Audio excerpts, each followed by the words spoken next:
point in delaying it and trying to come up with a script or anything because. Hello, everybody. The crazier and the more off the cuff I get, the more views I get. So. Yeah, because people like candid, real talk. They don't like this forced script stuff. It feels too, feels too manufactured for most people. Yeah,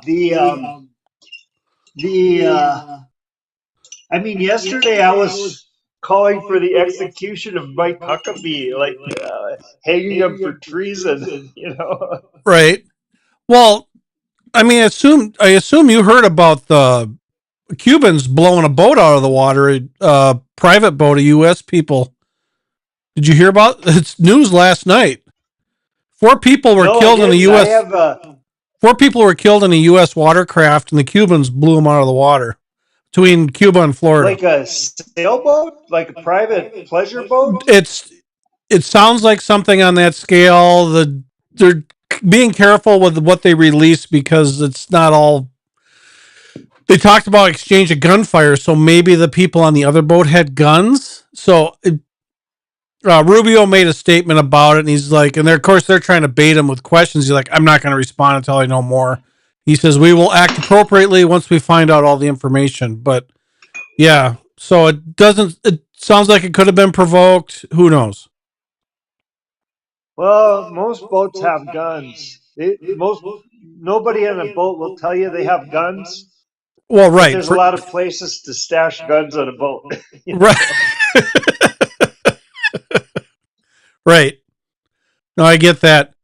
And we had a local legend die yesterday. Did you hear about that? Minnesota great. Fran Tarkington. Holy shit. Yeah, quarterback, Minnesota Vikings, back from the Bud Grant years. He's not that old. What, 70? Let me look that up. I thought they said 80s or 90s, which I was like, oh, he is that old. I'll look it up real quick. He retired old. He was like 40 when he retired, so that was about 40 years ago. Let's see, 86. 5 years ago. So yeah, he had a full life. 86.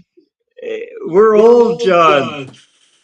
Yeah, well, think about it. Well, and that's just it. I've seen stories about that kind of stuff where people always remember back to their glory days and they think it's only 5 years later. So we're thinking about the late 90s, early 2000s, but that's 25 years ago now, 26 years ago. Victoria was born in 1996. Dude, I got a Russian girlfriend, and she's a little over 10 years younger, so I got a little bit of that age gap stuff too. Where, yeah. How old are you? I was born in 72. Wow, you're young. Well, that's what my therapist says too. My therapist says that. My therapist says that too, but she's in her 70s. I am. Victoria. I can't wait till you meet her. She's like this freakishly wise old person who's 29 years old. Old soul, right? Yeah. I've had that conversation with some people too recently about how smart wool. These are my pot holders. It's a pair of smart wool socks. Because I have nothing here. I got this broken Italian espresso pot as my only coffee maker.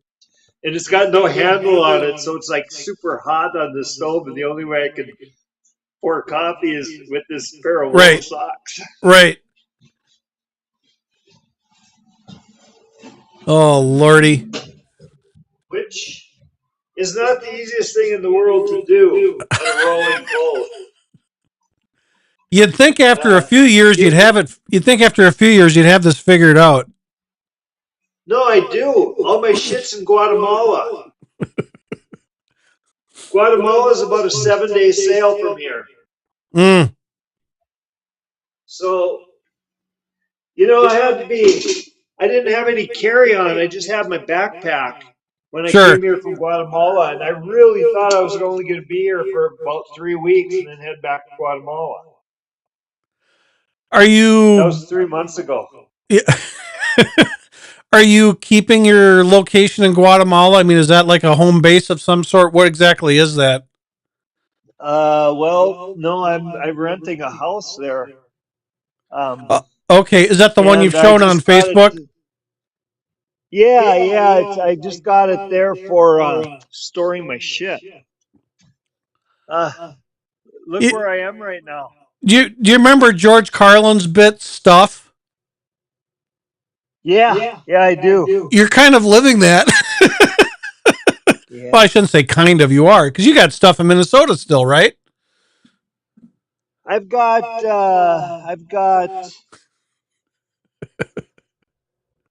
2 amps Uh-huh. and God, how many guitars? I got 3 in Minnesota, and I got, I don't know, 7 maybe in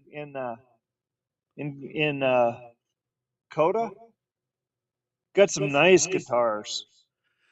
I do too. I went on a Gretsch streak here. I got 5 6120s, Oh wow, and they're all set up different. how old are they? They're modern ones. Korean or Japanese? Uh, Japanese, because wasn't the 5000 series Korean and the 6000 series was Japanese, a little bit higher end or Right, whatever. right. I had a 5120, which was, or similar, but the Korean version. It was a Right. decent guitar. I love Uh, them. I just love archtop hollow bodies. I like the way they just resonate and bellow. And when you beat on I've them, they got really a make a lot of noise when you beat on them, you know. yeah. Do you know where, in a little town in the Driftless area between uh, uh, Rochester and La Crosse, in where we used to ride Yeah, motorcycles? yeah, yeah, yeah. I've got a friend's got he's storing it for me. Uh, Gibson Custom Shop 335. So it's Oh, like a sure. Yep, yep. custom shop replica of a 1959 335. So that's a dual cutaway. Yeah, dual cutaway semi hollow body. It's kind of like Chuck Berry's. Yeah, yeah. I mean, everybody. That's what everybody used. Just about everybody who played Right, who didn't play a solid body used it, because the semi hollow body doesn't resonate the way right. a hollow body does. Yep. Like my Gretsch was hard to play on stage. I had to make sure I was facing away from the amp. If I turned towards the amp, I'd get feedback. Right, yeah, right. See, and I've got all vintage. See, I've got modern guitars, but vintage amps. My newest amp is like a 1963. My best amp. You ever hear of this company called Tonetron? No. Uh, Friend of mine, it's a pretty high-end company. He's got clients like the Vaughn that's in Jimmy Vaughn from Yeah, Fabulous Thunderbirds yeah. is one of his clients, and Tom Schultz from Boston is one of his clients. Okay. He's a But he and I went to university together. We were undergraduates, and we both we went through the same MFA program at the exact same time. We Okay. started the same day, we graduated the same day. And then he went on and got his PhD, but he was the same age as Pat. He was like 7 years older than me, maybe, yeah, 7 years older than me. So Which Pat? I was like 22 and he was like 29, Which and Pat? my Which Pat ex-wife, are? Who? my ex-wife, Oh, gotcha, Patricia. gotcha. Yeah, Because that woman I was married when you say Pat, sometimes 23 years. my head goes to Pat Oh, Hahn, and I'm like, okay, which Pat no, are we? no, no. Because I The never met Pat your I was ex. married to. Yeah, I never met Yeah, her. I don't think. But anyways, no big loss. She's interesting, but right. uh, anyway, um,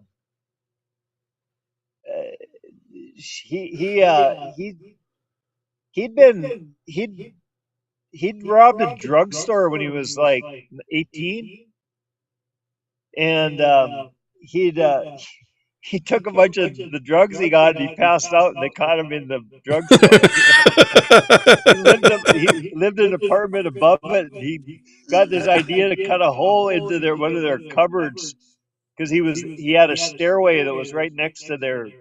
So Sure. he cut a hole in his stairway and come into one of their cabinets. Sure.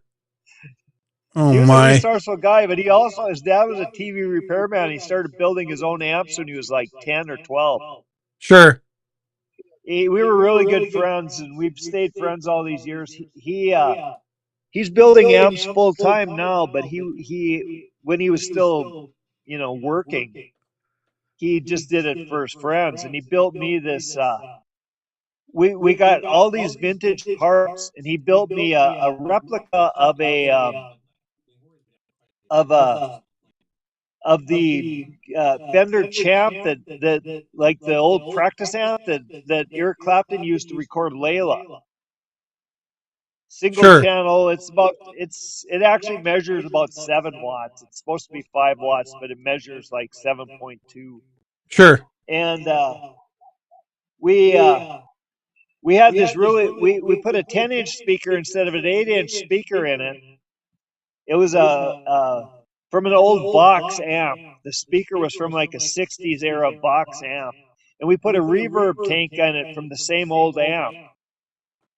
And it came up, it's the most remarkable amp you've ever heard. Do you know Ryan Rude? No. He's the guitar player. He plays slide guitar for Rockford Mules. Okay. He's played it, and I mean they used to play him a lot on that Mary Lucia program, whatever that channel is. And they he opened for Shooter Jennings. He toured with Shooter Jennings, Waylon's kid, one year. Sure. His band did. So I mean, they weren't just like me, they weren't just Right. playing in like fucking little places like we played. Right. Like they weren't just playing Palmer's and shit. Right. But Palmer's is going away. Best amp he's ever played. Pardon? Palmer's is going away now. They've gone away. They had their closing. Yeah. The guy that owned it, I liked him a lot. He was a bass player in I forget a really good band. They used to suck. They were like my least favorite local band back in the 90s, and then they got really good. Anyway, he owned it. He bought it, and he was big into DMT. He'd be tripping on DMT all the time. I got to know him pretty well, but I was sad when he closed up. When they closed up, he's a nice guy. Mm-hmm. Oh well. Nothing we know is going to survive. Sorry about the boats going by. It's a hazard when I'm anchored near a town right now. Sure. I got to deal with those fuckers. I had to look and see what our weather. It's a beautiful 25 degrees here in Minneapolis area, with a high of 42 expected today. So fair for February, I guess. Anyways, I know you don't miss it, but 79 here. Yeah. Yeah. Anyways, anybody watching on my end, if you're wondering, this is Darwin Holmstrom. He is living in the Caribbean as we speak on a catamaran, formerly from the Twin Cities area. Now living the life out of the cold and away from the mosquito. Well, I suppose you got your own mosquitoes down there, but not in the ocean. Yeah, we don't have too many of them. The bugs aren't too bad, but the ones we do have, the few mosquitoes we do have dengue. What? Dengue fever. Oh. So if you do get bit, it's not good. Sure. Oh wow. Okay. Did you ever have a chance to watch the State of the Union address or not, or any of it? I've watched so many chunks Outtake. of it and stuff in Sure. various recordings. Got on board and cheered for going to war with Iran, though. Yeah. And it sounds like we'll probably have another bombing campaign in the near future, whatever, because That it yeah, looks like good we luck got with half the that. Navy stationed around Iran right now. So Well, if that's half the Navy, we're fucked. Whoops, I'm sorry. Should I not say that? I don't know. We don't have to worry about it at this point. We don't have to worry about that if we ever everybody watches. Well, you've got people watching you now, but this channel of Yeah, mine is. I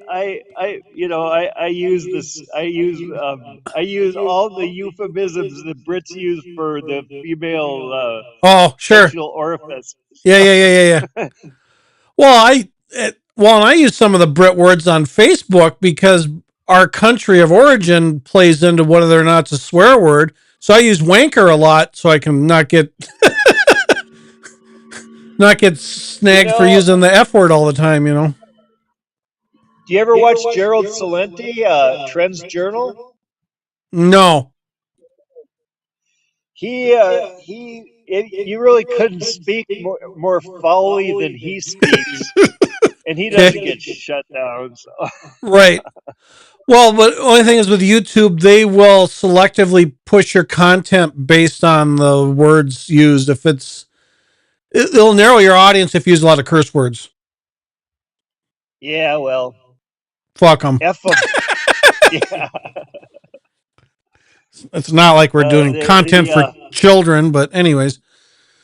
you know what my old buddy Hunter Thompson always said: "Today's pig is tomorrow's bacon."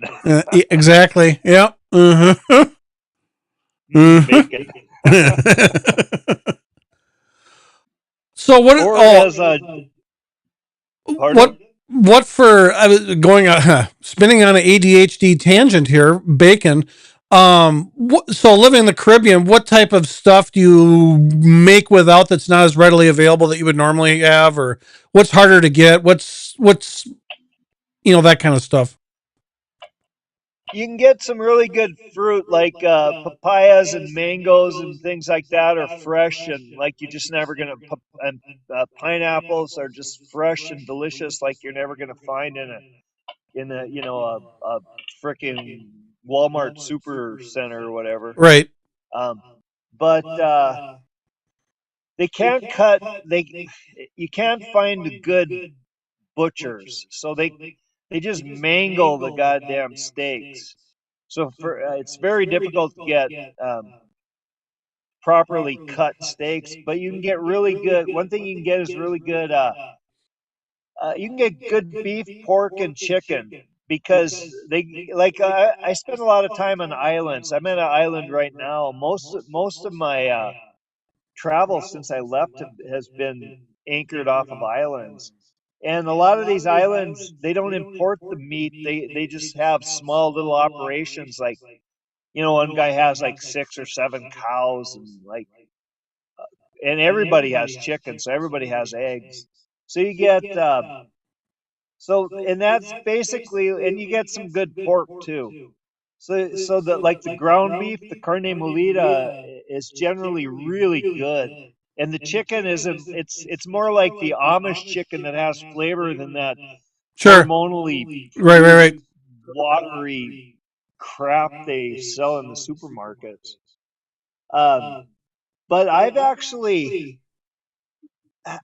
I love pork and chicken, but I read something about it was about having animals with only one stomach versus animals with two stomachs, or something about the way that they process the nutrients that makes it a lot better for our bodies. So I've kind of just cut back to solely eating a lot of beef and fish. I live in the ocean, so I Right. get tuna steaks for like $6 a pound. Fresh, like out of the ocean. Sure. which is that's a lot of money for around here. That's expensive food for around here. But so I eat a lot of ground beef. I eat a lot of meat, a lot of most ground beef and fish.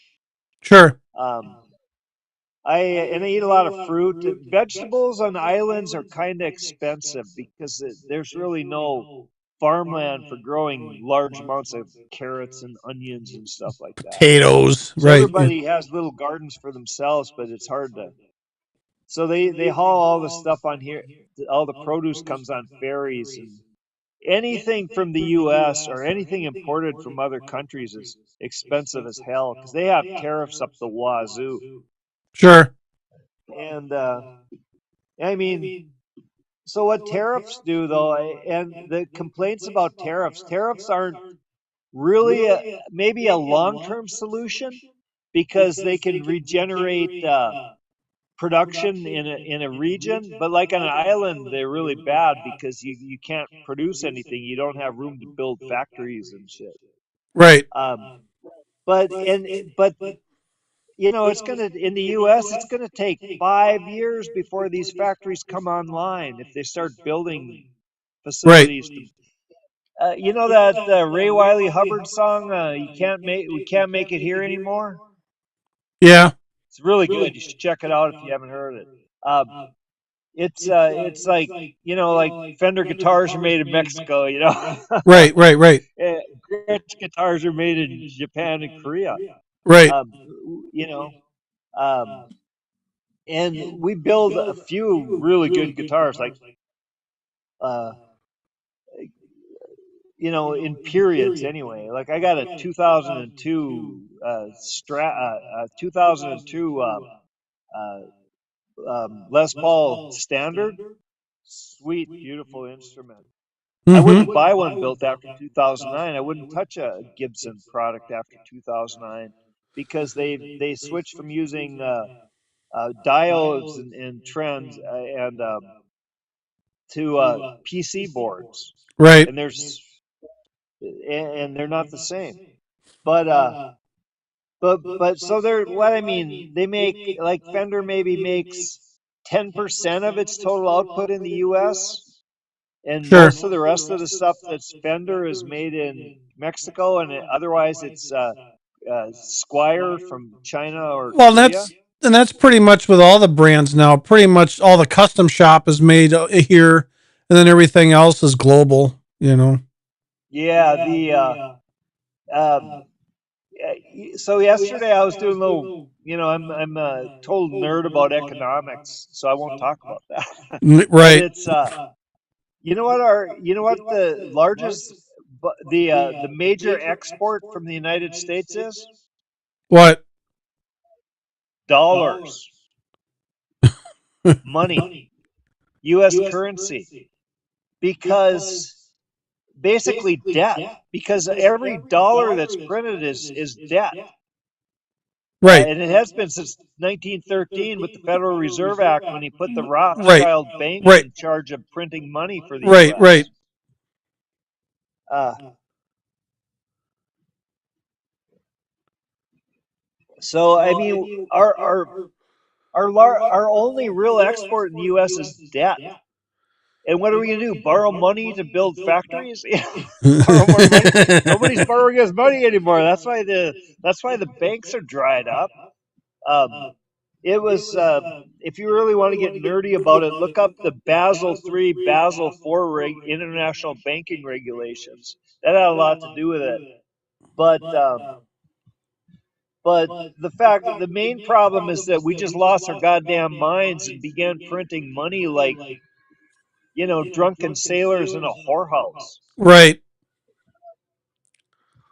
The not that I've ever been a drunken sailor in a whorehouse, You're kind of living but the life now, but anyways. it happens. Right. That's one thing they have on islands usually. There's a lot of bad shit that happens on the islands, right? No. Yeah, all over. It doesn't matter if you're in Thailand or the Caribbean or freaking off the coast of Africa or wherever. I'm pretty sure if you got an island, you'll have some drunken sailors and you'll have some whorehouses. Debauchery. Yeah, And right. you know what? And they probably would be more responsible with the running the U.S. Treasury than the goddamn U.S. government and the freaking Federal Reserve Rothschild Bank. Right. Um, Yeah. Oh man. Anyway, we were talking about food, weren't we? Yeah, yeah, yeah. ADHD is running wild. Yeah, well, yeah. That cup of coffee I made with my broken coffee pot and my wool sock. Filtered through a dirty sock. Yeah. Anyway. You make do with what you got on the boat, you know. Yeah, I'd have to learn to drink coffee if I lived on a boat because it'd be too expensive to buy soda. You know, I didn't drink coffee for the first 4 years. I lived on a boat, and then I met Victoria. She's Norwegian. She's. I mean, she literally drinks 1 or 2 cups of coffee a day, Okay. but every single day. Right. And I met Victoria. It'll be 3 years ago. What day is it? Is it February or March? No, we're still February, right? February. We got 2 more days. We got 2 more days this month. Saturday It'll be is 3 years, March 18th. Here's Sunday. that noise you keep hearing.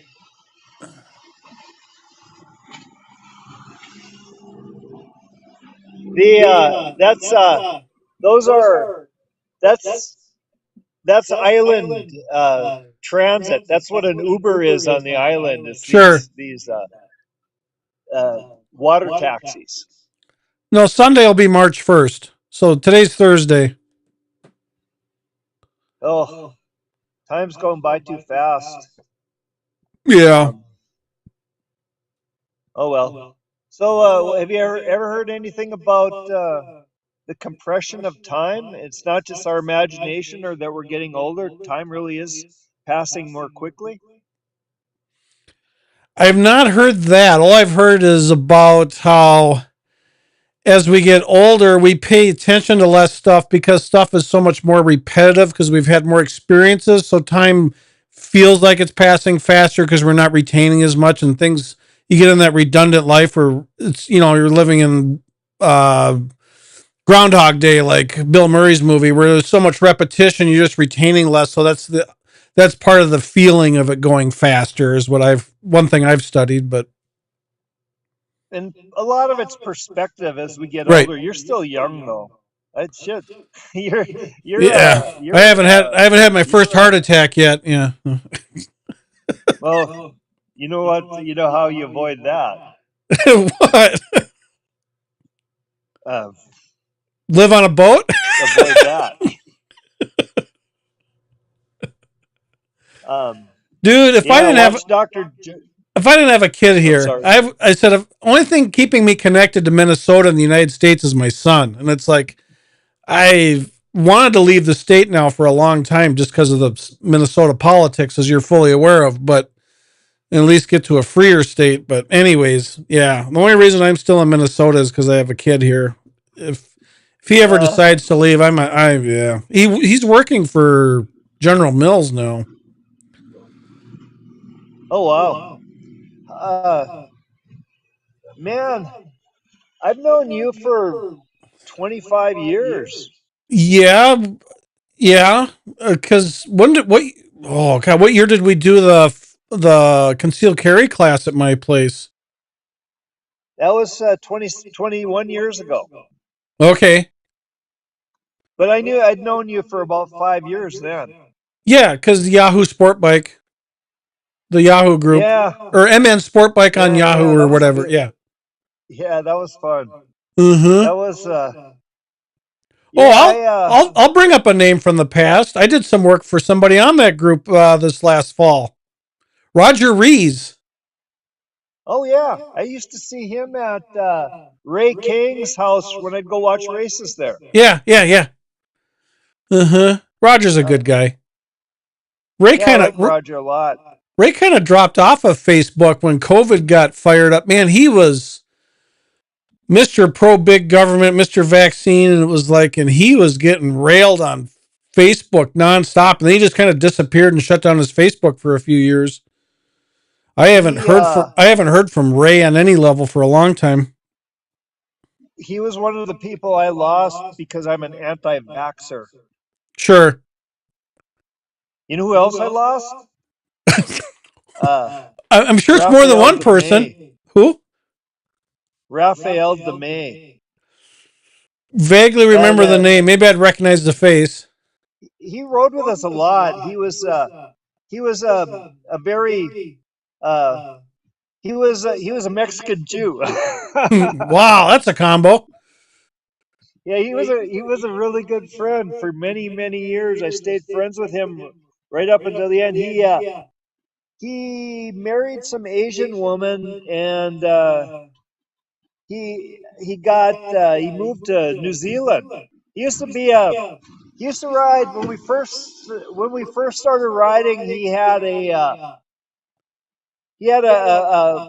one of the V twins, not the RC51s, but the Super Hawk. You know, the thousand.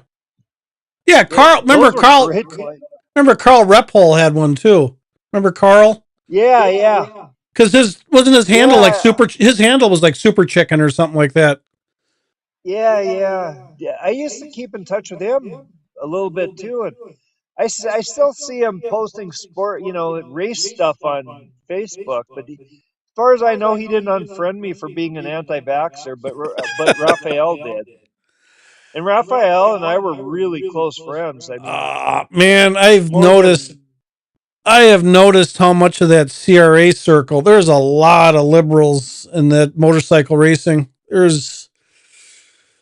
Yeah, rough. Yeah, I ruffled a few feathers around that community too. I don't really care, but it was just like it was kind of because like I had that motorcycle school for whatever 7 years or whatever that was, and I had to kind of water down my politics because it was really a distinct divide. It was literally half and half conservative versus liberal. And it's like, yeah, I can't. I got to water down my stuff that's people follow me on because it's bad for business, you know. But well, my problem with politics is that I have a bipartisan guillotine. My politics are kill them all and let the Buddha sort it out. Yeah, but today So I everything's so piss everybody off. yeah, but and I get what you're saying, but today everything's so polarized. It's like you're my enemy if you don't agree with me, and that's happened in our lifetime. It used to be okay, let's come together on what we do agree about and push the other shit aside for now, but let's concentrate on how do we make the things better that we both want to make better. And now it's become if you don't see eye to eye with me 100%, you're my enemy, which leads to, You don't see that so much in the world I'm in. This is my world right now. Can you see all the boats out there? you're going to show, where's your cat? She's chilling. This is her sleepy time. Oh, The daylight hours. She likes to keep me awake at night though. She's probably napping in her. I've got a 3-bedroom boat with 3 queen size beds, and she considers 2 of them hers. oh, wow. You do Well, have a she lot of considers room. all 3 of them hers. She's I'm got glad 2 you gave that rooms. to, I was having a hard time conceptualizing how big your boat is, but if you got 3 bedrooms with queen size beds, you got a fair amount of space. Yeah, let me walk you around. I mean, as far as catamarans go, this is kind of a mid-sized one. This is what a lot of people would consider the minimal size for ocean crossing. And You say it was but 43 feet, 40 some feet. What was it? 43, yeah. I mean, I was really in the market for something in the 45 to 48 foot range, but but this is this particular boat has there's that's my deck. This is my trampoline. This is where Victoria likes to come and work out when she's on the boat. Girls on trampolines. they're the worst things in the world. Yeah, I remember that in the Man Show. Yeah, Back when back when Kimmel and Corolla saw eye to eye or were still friends or whatever. Yeah, I think. I mean, Kimmel's really a cuck. He's really turned into a spineless bastard. Yeah, he is a piece of shit. He's a. He got bought. I watched an interview with Bob Dylan yesterday. It was from the early '80s or the late '70s, early '80s, and they were asking him about the songs he wrote when he was younger. And he said he literally said he made a deal with the devil, and he doesn't know how he wrote those songs or how they just came to him. But he really talked about it in detail, about making a deal with the devil and how. Oh, here's the cat. There we go. She's. You didn't pay for that cat, did you? Didn't pay for that cat, did you? Nobody should ever have to pay for a cat. No, I didn't. Yeah. We rescued her. Well, they adopt you. You don't adopt them. Yeah. No, she came from a boat out there, but the couple that owned her got divorced, or I guess they weren't married, but they split up. They'd been together for like many years, and she left the boat, and he was having medical problems, like a lot of people these days. Yeah. You know, the serious shit, the Yes. turbo cancer. Yes.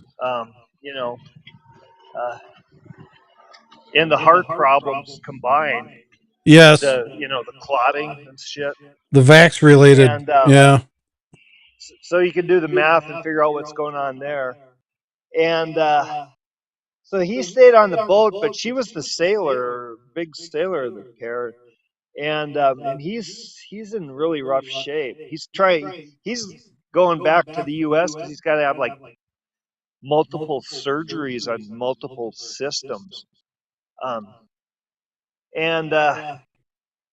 Anyway, so the cat, they needed a home for the cat, and I wanted a cat. And even though a cat's not ideal, because if I have to fly to Norway,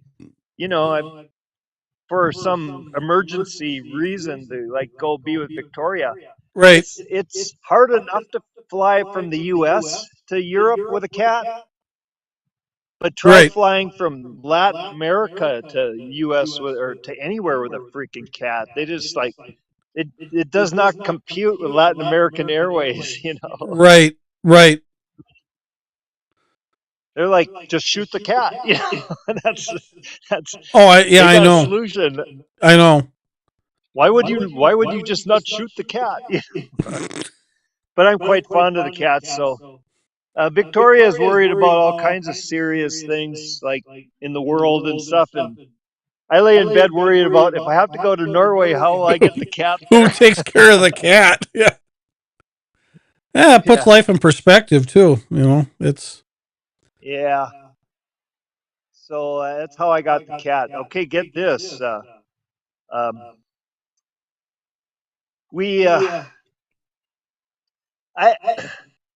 I'm pretty woo, I got a tarot reading frickin' channel on YouTube, Right. So I'm a flake. I admit it. So I don't care. I don't really care if anybody takes me serious or not, because I don't really care if anybody else exists or not. Right. No, I get it. I'm really glad that you exist. I'm glad the cat exists. I'm glad Victoria exists. And that's about all you can handle right now. Yeah.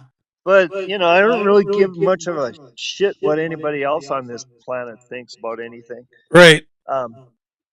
So that's why I publicly advocated trying on my YouTube channel yesterday. I publicly advocated putting investigating Mike Huckabee for treason for the shit he said in the Tucker Carlson interview. I didn't get this. And, I haven't seen that yet. What was in a? Can you give me the quick 5-minute overview of it? Basically, he said God gave all of the Middle East to I don't know, the Polish people, the Ashkenazis, the Okay. Eastern Europeans who adopted Judaism as their religion in I don't know, like 700 AD, about the time the Vikings started to cause Okay. problems. And because of that, because they had decided when they were ordered to pick one of the three Judeo-Christian, or they were ordered to either they're what they call the Ashkenazi. They were the Khazarians. They were like from the Kazakh mountain area, the Caucasus. They everybody in Russia, like I think it was before an emperor, just the king or something. He said that you gave people a choice of picking one of the three religions that they had in Russia, which was Judaism, Christianity, and Islam. Right. And this Khazar tribe they chose Judaism, which, I guess if you told me I had to pick one of the three, and I had to just study it and see which one was like the least intrusive, I'd probably do the same.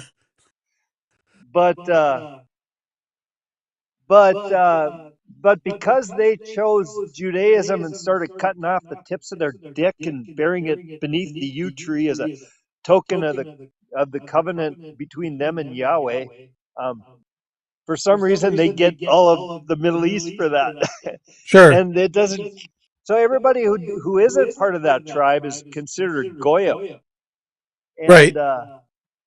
And they really don't care how many goyim they have to kill to get what God promised them 2,000 years ago or 4,000 years ago, or whatever the hell it was. Right.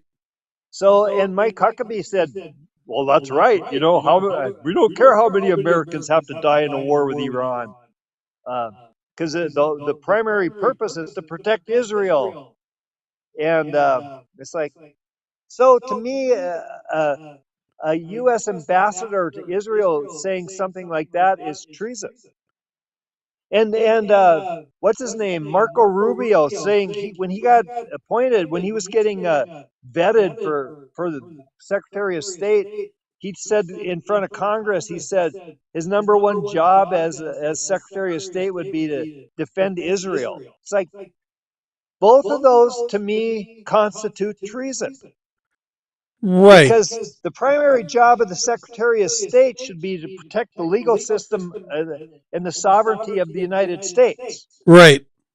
And the primary job of a U.S. ambassador to any country should be representing the country he's from and not the country he's in. Right. And if you're not, you're committing treason. Well, what is the punishment for treason? Right. In the U.S.?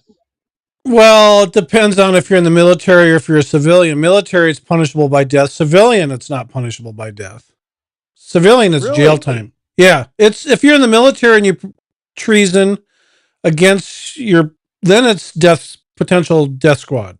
Firing squad type stuff. Treason across the board is not punishable by death. Can it be punishable by death? I don't know. I don't think so for non-military. That's kind of messed up, because that's one area where it seems to me capital punishment is absolutely appropriate. Right, but patriotism is a 4-letter word these days, and the left has tried to make you look like a piece of crap if you show any sort of patriotism towards the United States now. Like you're the reason for the reason, and it's like you gotta have unity and. Those same people think that you're a what do you call it, a sexual predator if you choose not to cut your dick off. Well, yeah, gender fluidity. Yeah, gender fluidity is a big thing too. It's like why can't you just be the gender you were born with? Why do we have to? I really feel like they're catering to the lowest denominator in the public, like low IQ, where it's like people that would, people that natural selection would take care of on its own. And we're embracing that group and giving them more power. And it's lowering the IQ of everybody around them. Think about so yesterday, some of the liberal people who haven't unfriended me on Facebook, I saw they were posting some article about the U.S. having expelled since Trump banned. What's the politically correct word? Is it non-binary people or is it tranny? Can we say that? I don't know, but I mean, that's the same group that's got LGBTQ and they got all these suffixes. And it's like, I don't know, just pick one term and reuse the same one, I mean, let's just call it people gender euphoria. Choose to, gender euphoria is the medical diagnosis. Yeah. Well, there was 12,000 of those expelled from the military, right? And they were all upset because do you agree or do you support Trump kicking out 12,000 trannies from the military or 12,000 gender fluid or right. non-binary right. identifying right. turnips? I don't know what you want to call them. And my response was, WTF? There were 12,000 of these people in the military. No wonder we can't fucking win a war to save our lives. No wonder Yemen kicked our asses out of the Red Sea with a few missiles. And drove our entire navy out of the and when they were making that drive, I remember that was during COVID, during Biden's administration, where they were trying to increase the range of people joining the military, and they were trying to cater to that community. And I'm like, this is wrong. You're just trying to water down our military to make us less effective, but fill the boots.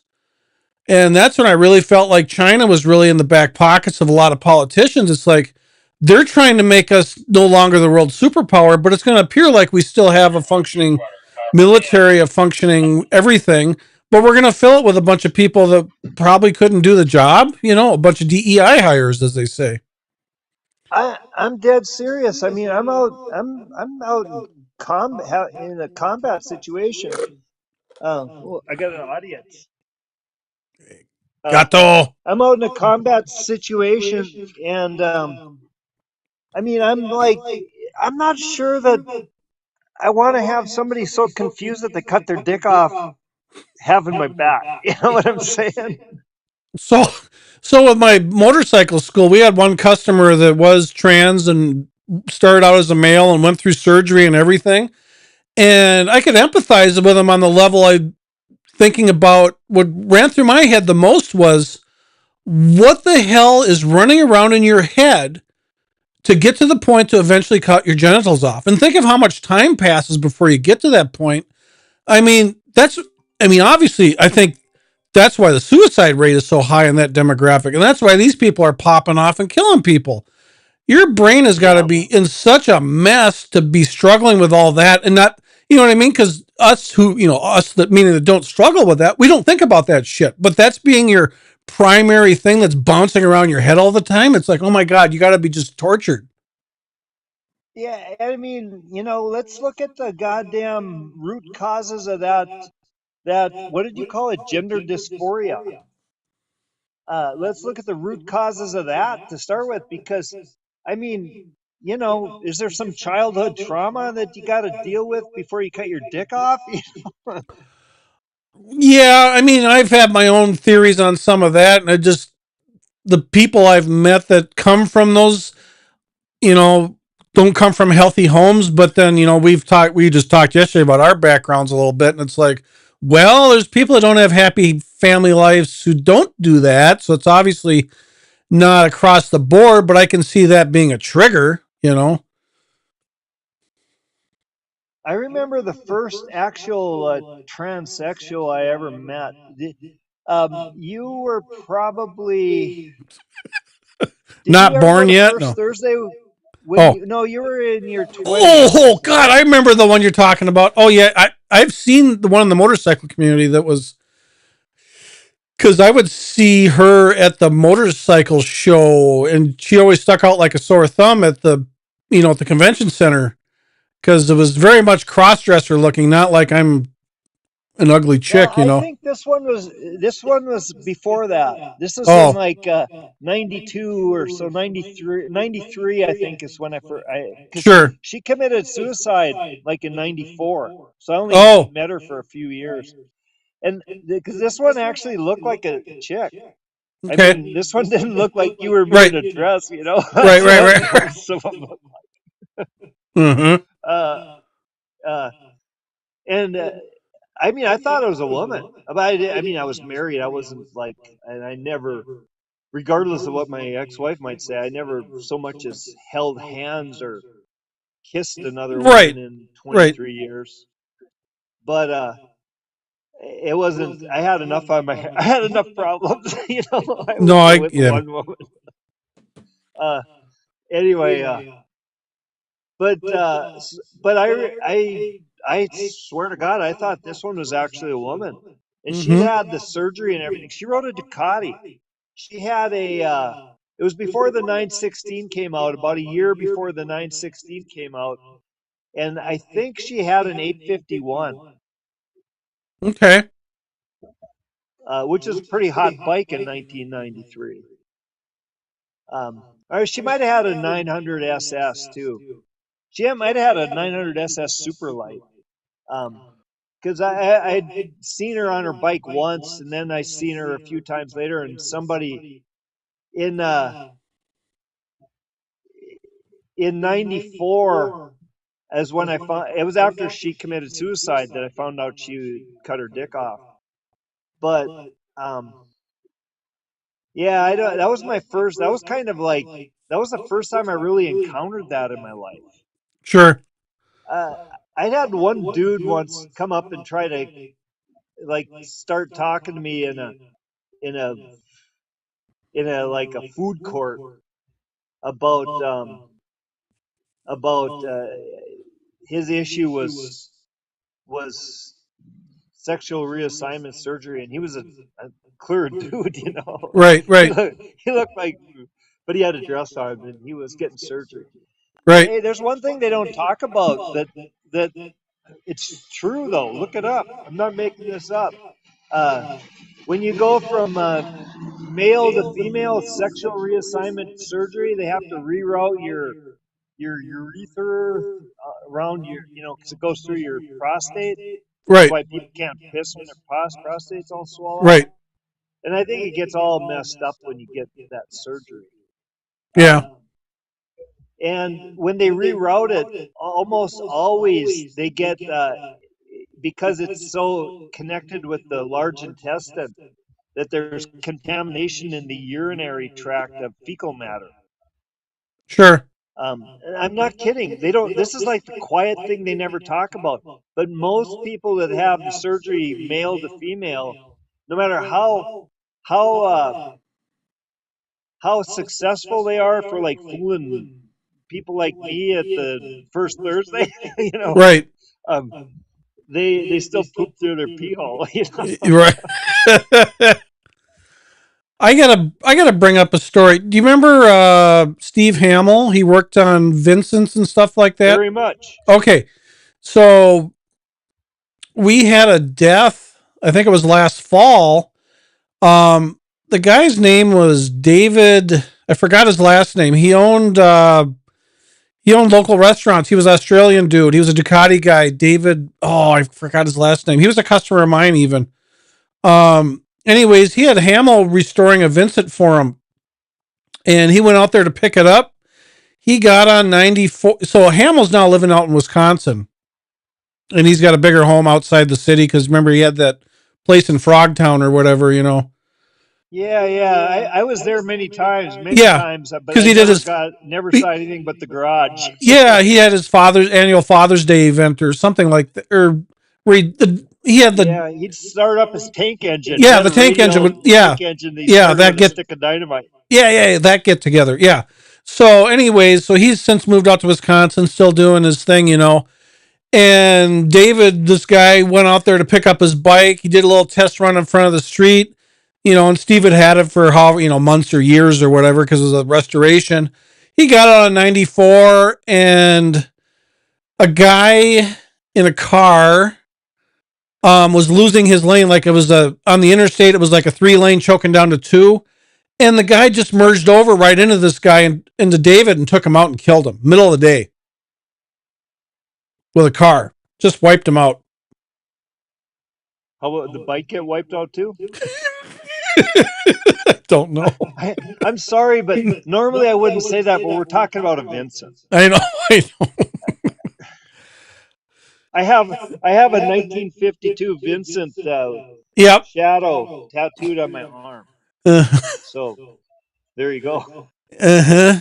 But anyways, so You know, and then the driver of the other vehicle, of course, got a checkered past, repeat alcohol offender, driving intoxicated under the influence shit. And this happened in Wisconsin, but he was from Brooklyn Center, you know, he was from the hood and whatever else. So one of those things, it's like, why is that guy out on the road? But, you know, we can't overgovern to protect stuff either, but it's like you got to find that middle ground the only people who can't drive after they lose their license are basically people that can't check any of the, what do you call it, the DEI boxes. right. Seriously. Well, Like, and also what keeps those other people from driving is obeying the law. And there's a lot of people. It's like they figure out a way to keep driving, you know, and it's only a problem if they get pulled over. well, it's not even that much of a problem because the cops are so overwhelmed that they, rather than haul some dude in and lock him up for a few hours until he just gets let out and go through all that paperwork, it's not going to generate any money because those fines will never get paid anyway. Right. But what I have noticed, though in the U.S. though, now cops will have automatic plate readers now, so they don't, when they're driving, that's constantly scanning everything around them. So if you got somebody in front of you that's connected to a warrant, you know, the license plate's connected to somebody with a warrant, they'll just pull you over because it's like, oh, this might be him. And so they've taken out a lot of the police duties, traditional investigative part, and the plate readers are doing a lot of work. I mean, I got pulled over once because my tabs were expired and it was connected to the DMV. He didn't see the tabs were expired. The plate reader said this guy didn't renew his tabs. So, I mean, that's a little bit Big Brother, but whatever. Anyways. How long until they just eliminate the police force entirely and replace it with Skynet? Oh, they would love to do that because they could get rid of the human factor and they could just program it to respond the way they want. Yeah. Yep. But so it's like my work truck, I have a welding trailer that's got a big gas generator welder on it and tool cart and all that stuff. And trailers that aren't used as trailers don't have to have license plates because it's a tool. So I mean, it's literally a cart. It's not something that's hauling around, you know, commerce. It's not hauling around dirt. It's a dedicated tool. So it doesn't need a license plate. So I've ran that around sometimes just because if they're following me, they'll never see my plate on my truck from the rear. So you got this built-in shield that's legal. Yeah. Yeah, I you know, I had in the summer of 2020, I already had my boat. It was on Lake Superior. And two things happened. One, my motorcycle got stolen during the riots. Oh. And it was destroyed. And you know, I only had liability on it. Did you have a Monster? I had a Triumph Thruxton. Nice bike. Oh, yeah. Yep, I remember. And the other thing that happened was I almost shoved a face sniper up some Virtue Sigler's fat ass. That was when I decided, nope, I got to get out of here. Uh-huh. And Justin Castro delayed my exit for a while. I Oh, wanted to go through the St. Lawrence Seaway so I didn't have to take my mast down. right, And I had a good blue water boat, so I could sail through the right, Bay of St. James or St. Lawrence Bay, right, which is rough. That's up by Greenland, right, and that's where the St. Lawrence River exits, and you sail down around all the Newfoundland and all that crap, right. and down to. But Pierre's but Fidel's boy, Fidel's boy Justin, Uh-huh. he he had a ban on American pleasure craft. It was idiotic. But what has he done between you know? Imagine if they ever figure out a way for two non-binary dudes to actually create a child, and he has a baby with Pampa and Tim.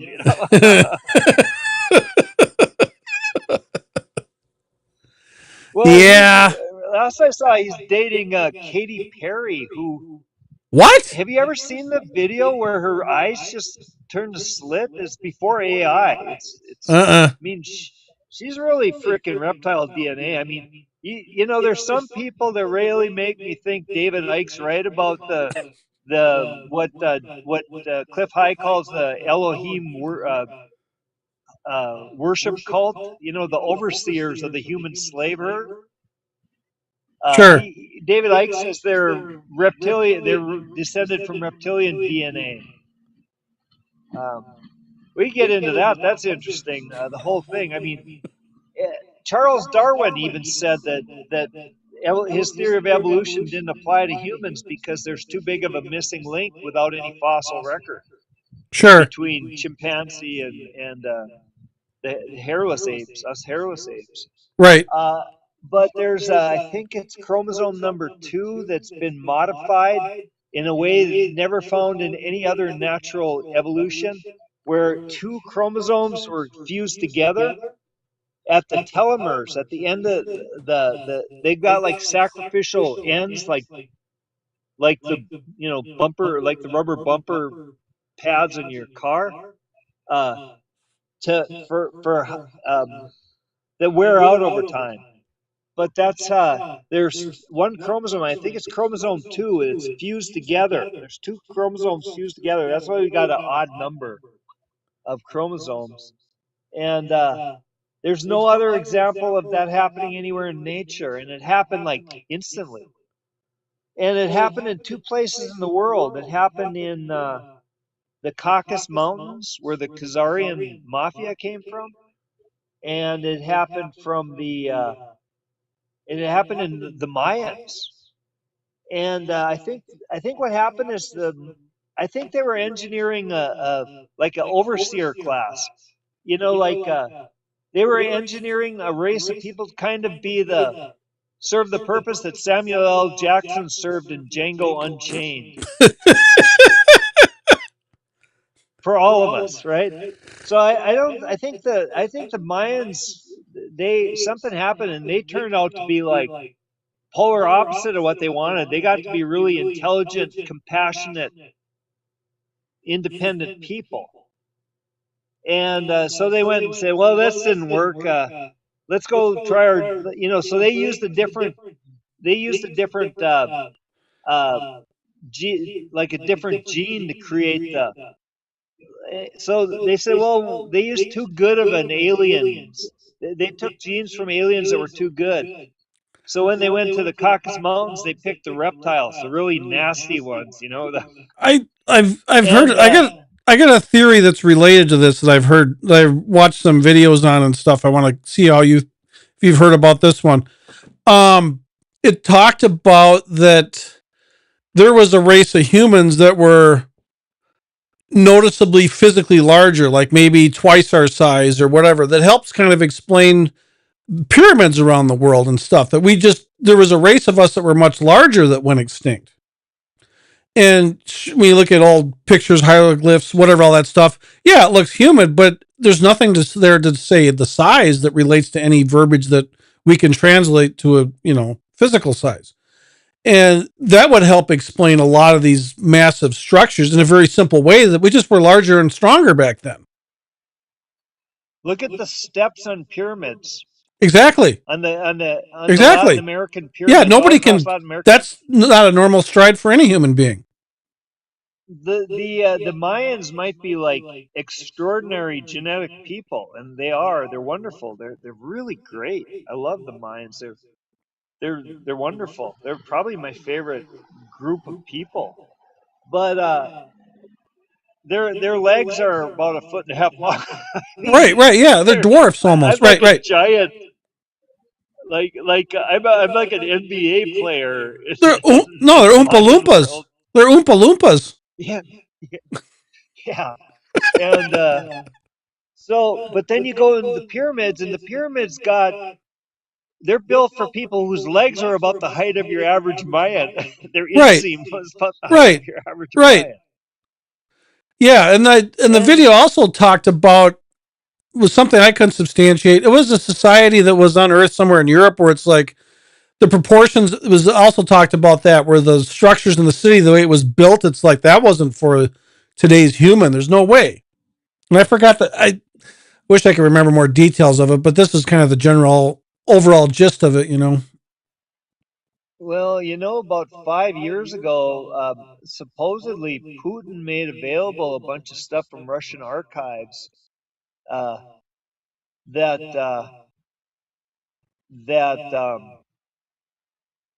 was like a true history of Tartaria. Okay. And the Tartarians were maybe giants. And go look around Minneapolis. You'll see, like, go to like museums and stuff, and you'll see like these old images, these old photographs of them building like log sawmills down by the river and shit. And at this time, supposedly, like, Minneapolis City Hall had already been built. Mm-hmm. Go look at Minneapolis City Hall. Look at the size of the doorways. They're for like 14-foot tall people. Right. And everything. It's just giant. Right, well, right. And that and that architecture is adopted from like Roman architecture, where it's like you got all these giant pillars and stuff, and it's like, why were these structures so much larger of magnitude, like in height and overall size? It's like, and you look at, and a lot of that is a lot of our current architecture is borrowed from the previous, and it's something. It's like, it may have been something that's been carried on from a past that people don't realize the connection was like, no, people used to be bigger at some point, and we're just carrying it on in memory, but not really knowing why. Okay, ask yourself this. Go look at Minneapolis City Hall and some of those old buildings from that period with the spires on them, and the domed towers and stuff. Yep. Go look at those buildings and look at the ornate construction of them, the detail, like way up high. You got all this like carved stone gargoyles. Yeah, right. And this is shit that was supposed to be built in, I don't know, 1868 or something. Sure. 1870 in Minnesota. And ask yourself what it would take to build that today. Mm-hmm. Well, and financially. Something else weird. Walk around Minneapolis sometime, and when you're on the sidewalk, when you walk by like a vent or whatever going down into, there might be like a stairway going down in the sidewalk. Look down at some of those old buildings, and they're going like 3-4 stories underground, and they got windows on them and balconies. You can just look and you can see like the slant. Usually there'll be a slanted sidewalk. It's where the hills are. It's like the St. Paul courthouse and that area, City Hall. They got a lot of that around there. And also you see it a lot downtown Minneapolis. I mean, you look at it, and some of this And this underground structures don't make any sense. I lived in a really old brownstone in the park, whatever park where all the Somali people live. Uh, um, kind of next to the neighborhood just north of where Harriet Brewing used to be. I lived there for freaking many years. I forget the name of it. Uh, but anyway, it had like it had on the second level basement, it had doorways going out into like these tunnels and stuff. They weren't like tunnels. They were like there's once upon a time there were other buildings down there. Sure. You've heard of the mud flood? No. Just look that up sometime. It's interesting. There was I mean, look at Chicago. Look at the buildings in Chicago. Look at the old ones versus the new ones. Sure, the new ones go way up in the sky and they're built with steel and glass and stuff. But look at the old buildings. They're so intricate and detailed and beautiful and Mm-hmm. big. It's just, you go all over San Francisco's the same way. None of this stuff makes sense think of what life was like in Minnesota in 1868, you know? In 1875, they were building sawmills down by the river or grain mills down by the river with logs in the mud. Right. Well, I think that, I mean, the theory is that the Tartarian Empire spread across much of the world and it was these giant people. And that they did a great reset just like they're trying to do now with the death jabs. right. Right. No, I could, yeah. You know, periodically Atlantis, the Tartaria, you know, periodically they engineer some kind of event that wipes out, you know, Right. 90% of us. Right. I mean, and that I've thought about that maybe the human race as we know it is very, very, very young. Instead of, not going back thousands of years, but maybe only barely going back a couple thousand years, if that, Yeah. It's what they tell us makes no sense. I mean, so much of what we've been taught of as history is mathematically impossible. Right. Right. My cat's still hunkered down below my feet. I look at her before I look for her before I get up because I don't want to step on her. Uh-huh. It's a good reason to never get drunk on a boat because it's not just killing yourself, but it'd be easy to stumble and hurt an animal. Yeah.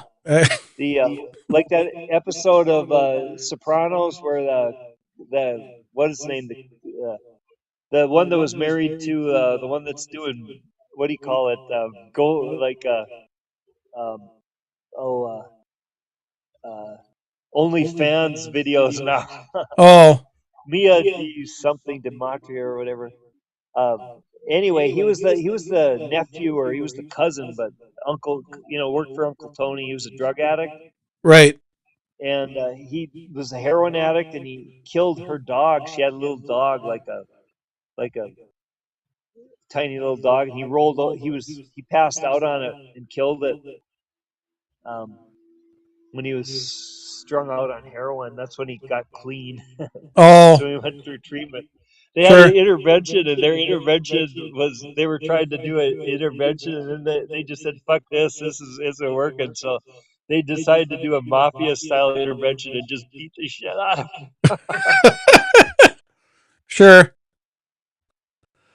Oh, Lordy. Anyway, that's other than getting yourself killed or somebody else killed, just getting in and out of the boat can be dangerous if you're sloppy drunk, Well, yeah, and speaking of that, the owner of the Brainerd International Raceway a couple years ago died falling off a boat in Florida. That was like 3 years ago, Jed. 3 years ago, 4 years ago. And they were on a boat off of Florida, not too far out. And I guess he had been suicidal also. And so they don't know if he actually took his own life or if it was just because he was drunk. And so, yeah, his wife has been running the track now for the last 3-4 years or whatever it's been, 5 years. Oh wow. I've been I saw a few races when I was in Minnesota for a month. I saw a few MotoGP races. I watched a bunch actually. I watched like everyone that had been run up until that point. But otherwise, I haven't really seen a race since maybe 2019. Yeah, I don't really follow any type of sports anymore, but Yeah, you know, when Rossi retired, I lost interest. sure. Yeah. Have you followed racing at all? Have you followed I don't MotoGP? follow any type of sports really. That little Italian shithead, who's a really nasty piece of work, um, uh, Marquez. Oh, yeah. I mean, I know who he is, yes. He, as awful of a person as he is, you know, he totally strikes me as the kind of person that would go to those P Diddy freak off parties and eat babies. You know? Whereas I like to think Rossi wouldn't do that. Yeah, he definitely has this skeezy side to him that's, yeah, self-righteous, whatever. Yeah. He kind of reminds me Anyway, of Tom Cruise's character in Days of Thunder. I never saw that, but yeah, but I gotta say, as much as I really despise Marquez as a human, yeah, that little shit can ride. Yeah. he's Right. even. I know he's got every advantage in the world with the motorcycles he's got. He's got like he's got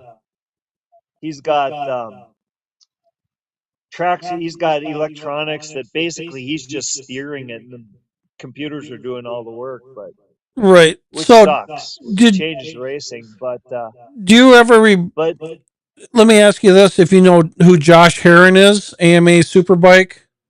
He lives in yeah, I Georgia. know who he is. I've never met him. Okay, so I went to a riding school that he put on in like 2013, I think it was. And he was from California, and his mother, they got, his folks got divorced, and she moved to southern Georgia, and they bought a go-kart track. And so they call it the Heron compound, because they're whatever. And so he's like, I'm going to do a supermoto school, because he was all about supermoto for his training, but he's riding an AMA superbike. And so they had like a half-mile kart track, so it's a kart track. It's not an oval. It's, and How's it compared to that one we used to do the track days out in Cokato? Dakota County or whatever? So Dakota County, you can ride a superbike on that track if you want to. It's way overpowered. This is a really intricate kart track. We rode 450 supermotos, and it was way too much bike. It was way too tight for that. And so what he rode on there was Yamaha TTR 125s with just with just turf tires on it versus the knobbies. And he had a bunch of them, and the locals would come out. He had his little crew of guys that he became friends with, and he would let them all go out on the track ahead of him, and that was his training. He would just weed them out. And so we went down there for this supermoto school, and we brought our 450s, not knowing what to expect. And we got there. It was a weekend deal, and we got there down there on Friday night, and the class was supposed to be Saturday and Sunday.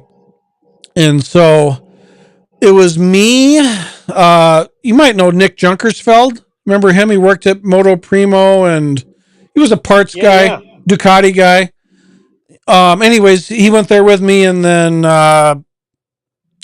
who's the other guy? Shit, I can see his face. Leo Daniel. You probably don't know him, but he was TLR skunk on MNSBR. But anyways, so we brought 3 supermotos down there. We drove straight through in like 20 some hours. Got there on Friday night, and it was January. So we're like, get to his place, and we're like, is there a chance we can ride tonight before the sun goes down? He's like, oh yeah, sure, man. He was kind of a dude, high energy, early 20s, whatever he was at the time. And we're like, cool. So we started unloading all our stuff, and he ran to town for some reason. And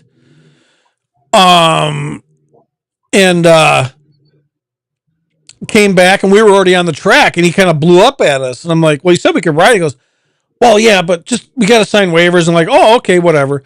And so then he gets his little 125 out, and we're on 450s. And he starts weaving his way through us. We got way too, I mean, not that he's not a good rider, but we had way too much bike for the track. And he's trying to cut underneath me in a hairpin. And I just dive right across his line. And after we were done after that session, he's like, oh man, I'm so sorry. I thought you saw me there and blah, blah, blah. And I go, no, I saw you, dude. You're not going to take it from me. He goes, oh, cool. And he gives me a thumbs up like, oh, cool. Kind of like, okay, I know we can have fun with you type thing, But anyways, the kid all he trained on was a 125. He never touched a full-size bike except on the race weekend. He never rode a big bike. And he's he's at the top of the AMA right now. I mean, and not to trash him, but he's one of these guys. He doesn't know how he got to where he got, meaning he can't explain it. He's a horrible teacher. And he's like, I go, and this is when we just started up our school. I'm like, have you ever attended a class or done anything? Because he knew we were running a school, and he's like, oh, what do you think I should do? And I'm like, dude, you don't know what you're going to do. And you're going to run people are coming here paying, hundreds of dollars to hear you teach them, and you don't know what the fuck you're going to do. Well, I just thought we'd go out there and ride, and we'd critique them, and, my bubble. I'm like, oh God, dude, half the people left on the second day and didn't hang around because there was no structure to it. And I said, well, have you ever taken a class at all? He goes, yeah, I think one time back in the day, I took a Keith Code class out in Cali. And I'm like, oh God. But I mean, just kind of that out of touch thing was what I was getting on. But he was a good kid, very hospitable. It was fun, but it was like, we were just happy to be out of Minnesota in January and riding, so we didn't really give a shit. But there was people that had really high expectations, and they split out of there halfway through the first day. Like, no, fuck this, we're leaving. But anyways, that's my Josh Herron story. Yeah, there's a lot of memories. What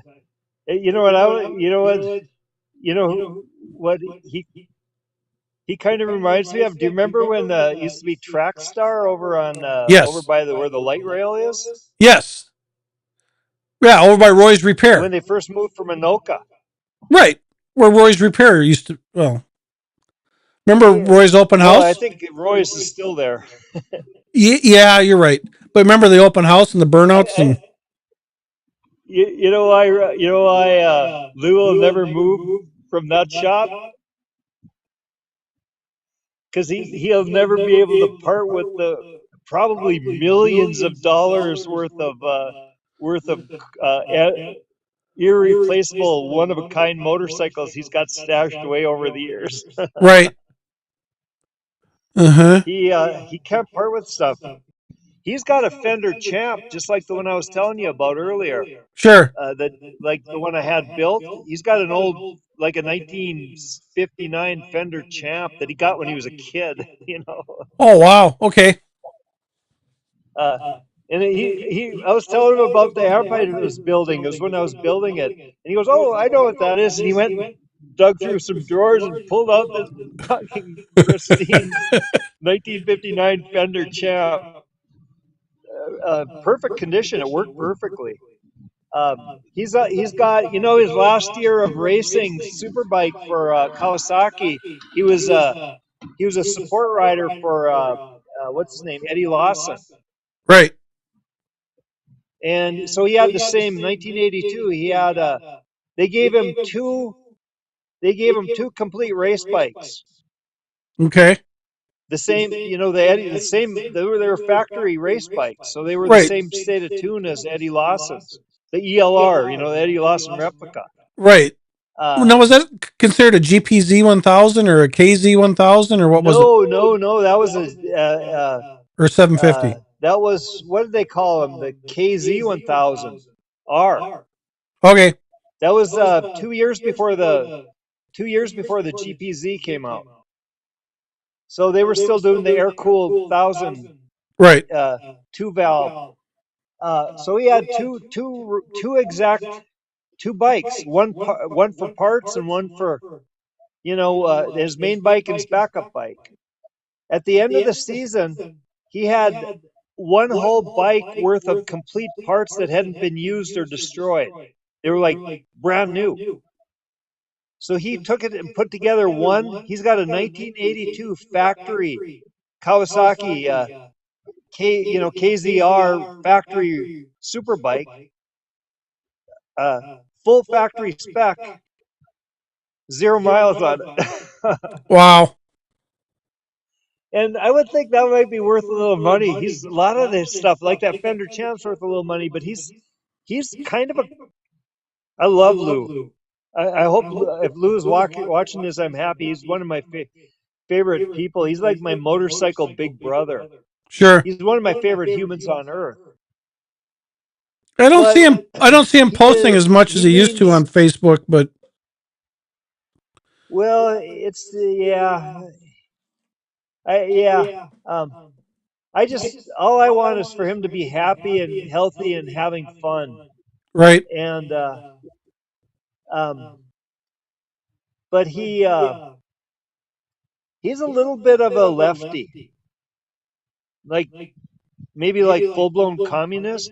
I mean, he's not really like he's not really dogmatic that way, but he has zero interest in money. Zero. That's why, I mean, he could have the most profitable operation on earth, but for him, making money isn't worth having to deal with employees.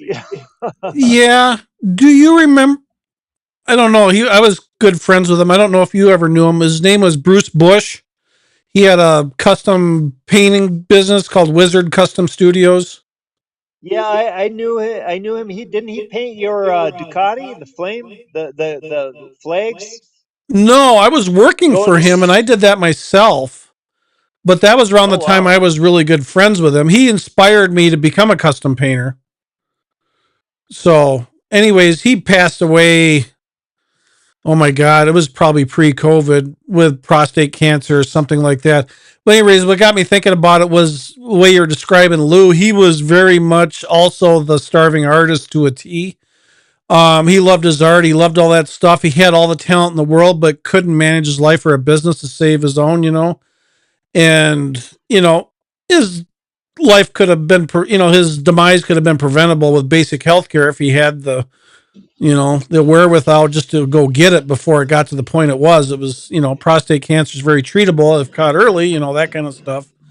But, anyways, really nice guy, but very hippie like, very left, very, the co-op uptown type that goes to the co-ops and shit like that, and very lefty. But he's the one who got me riding motorcycles when I started working for him. But yeah, same thing. Collected everything, had bits of everything, never got rid of anything, just piles of stuff, and kind of get ruled by your stuff. And like I said, lots of talent, but yeah, he's gone, and I loved him like a brother. We were really tight for a long time. And then he got a girl in his life and she kind of approved and disapproved of certain people. And then I never heard from him again until he was terminal.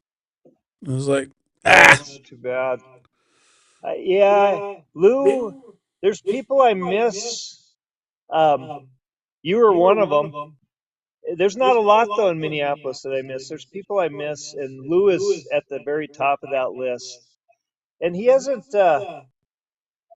spoken to me since I became a radical anti-vaxxer. I hope he's okay. I mean, Raphael knew him pretty well too. Raphael DeMay. Um, when I think about it, Lou kind of went dark about the same time Raphael did. sure. I'm worried about Raphael because 2012-ish area, he just about died. Cancer, and he got over it, and I was really happy about that. I worry about people that struggle with cancer after the Yeah. death jabs come out, because I actually did a lot of research. I mean, like deep dive, like you know how anal I used to be about details about motorcycles. I've forgotten more than I thought I knew Sure. about motorcycles back then. Right. Um, but you know, it served me well writing books and writing for Right. magazines and Right. stuff. I was that anal about. I also have a, believe it or not, I have a weird background in human physiology and biology, and I won't go into that story. That's a story for another day because it involves the CIA, I think. Uh, but I knew something was wrong. That's why I didn't go into it. But I've really put that to use since. Okay, this is. I don't even know. I've mentioned this on. I mentioned this on my YouTube channel like a few years ago when Victoria and I first started it. About my I I was doing a ton of mushrooms, and I was like, that's when I did my fourth ayahuasca ceremony, when the whole in March of 2020. I just got back from Thailand, and I was like, I was a little ignorant. I thought microdosing meant like half a gram or three quarters of a gram. So I was like, basically what I thought was microdosing, but I was, let's say, pretty happy every day for like 2 or 3 years, you Uh know. huh. And I yeah, I don't even know what a tenth of a gram is, you know. Point, um, but anyway, but I was I was actually doing quite a lot of Terence McKenna type mushroom dosage at the time. I mean, I'd been in Thailand, and you know, you could buy mushrooms in the freaking bars in some of the islands. Sure. um, and I just got back from Thailand when the whole shithouse was going up in smoke. And I got this, and I did also did my last ayahuasca ceremony. I was invited to do some more, but they wanted people who had the backs. They were only bringing in. It was like, I don't want to be doing anything with people that have had the clot shots, because sooner or later one of those mofo's is going to stroke out Right. in the middle of an ayahuasca ceremony, and I do not want to be there, you know. Right. Um, but I had this. This was before the backs, and it was March. It was like right around March 20th of 2020. So it was 3/20/2020 or That's when whatever. my mom found out she had cancer. She died April 19th. She died a month later. Oh wow. I I had these. I was doing a lot of mushrooms, and I was doing, you know, Terence McKenna level. Not, I wasn't doing 7 grams. I might have been doing 3 or 4, you know, pretty regularly. And like the next day, I would just write all day, and then I wouldn't hardly. You know, I'd been up all night. I'd been maybe hiking out in the goddamn by the river by you know by what's that town where the um, Stillwater. Oh yeah, yeah, yeah. I was spending a lot of time. It was like it was a warm spring, so I was going out night hiking out in the woods on the other side of the river from Stillwater. And the then the next day, I just this shit. I wouldn't even know what it was. I really never. I've used a little bit of it. A lot of that's what it's in this book I've written. I have these. I have 12 sections, and each one begins with like a half-page prose poem. That's a lot of it's taken from that era, you know, that period, from those notes I wrote in that period. But one of the things I saw clearly was that I had like, okay, when I was doing ayahuasca, Pachamama was talking to me. She told me literally, go to the water, get to the water.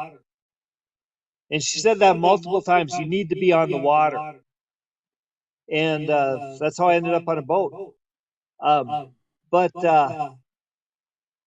but with these mushroom things, the next day it was kind of like I was writing down a conversation with Pachamama, and it was freaky stuff. And is this 3/20/2020, and they said this was as clear as go to the water. It said this is all preparation for the introduction of a dangerous dangerous drug, and the drug is designed to people have been talking about the culling for 15 years, right? That the ruling elite's going to have a culling like Tartaria and Right. Atlantis and just get rid of the vast majority of us. You know, that Georgia Guidestone shit, bringing the population down to a sustainable population not exceeding 500 million, like 500 million people. And it was like, they're going to do this. They're going to do this. And it's going to be in the form of a vaccine. And there was just starting to be talk about a vaccine then, barely. And it was, this vaccine was going to kill off a bunch of people, but it was going to do worse than that. It was going to um, it was going to like take over their souls and keep them out of the reincarnation prison and keep them from ever moving on. Like a It was possession. going to trap the souls in something very much like the Christian concept of hell. Well, And purgatory. like purgatory, where they'd be tortured for eternity. And this was so they could provide loosh for the archons, for the Elohim, the aliens that oversaw. I, that Graham Hancock is full of shit for the most part, but I think his basic theory that everything, all our world religions are just primitive interpretations of encounters with space aliens. Sure. Anyway, that's his cherry to the gods thing. But something like that is what I saw had happened, and that it was going to. So what they do is they keep the world in chaos, because the by keeping us in a state of confusion, frustration, anger, and fear, like the way people are fighting with each other now about Right. fucking politics. Jesus Christ. Right. I mean, if that's why Lou hasn't talked to me for like 4 or 5 years, that makes me sad. But that makes me really sad, because he's one of my favorite humans. But Right. anyway, I think what they're doing is, I think they're working on some kind of an interface between the human psyche, our consciousness, of downloading it into some mainframe system. It's like that whole. I mean, look at all the shit Elon Musk has talked about that. Right. In that Well, area. look at the movie The Matrix. Yeah. It's exactly like that. It's kind of a cross between The Matrix and Dark City. Okay. If you haven't seen Dark City, watch Dark City. Okay. Came out, I think, a year before The Matrix. Okay. But they feed on our fear, our pain. It's our loosh, and that's their. That's why like you get all these politicians together, like in Bohemian Grove or an Epstein party or a P. Diddy party, and they torture and rape and sacrifice and eat children and suck their adrenochrome out, because they're getting the adrenochrome. But the ritual is, these demons they worship, these Elohim, are actually like some aliens, or might be on Saturn now. The one theory is they had to leave during the Kali Yuga, like about 26,000 years ago, because the density of Earth got too thick for their beings to survive. and that's when they maybe made the moon as like a base. It's maybe like a flat disc floating around. Uh, but anyway, there's reasons behind this. There's there's reasons. Anyway, we won't go into that. There's a lot of stuff that actually, I think a lot of that stuff has truth behind it, and it gets distorted to keep us distracted with bullshit.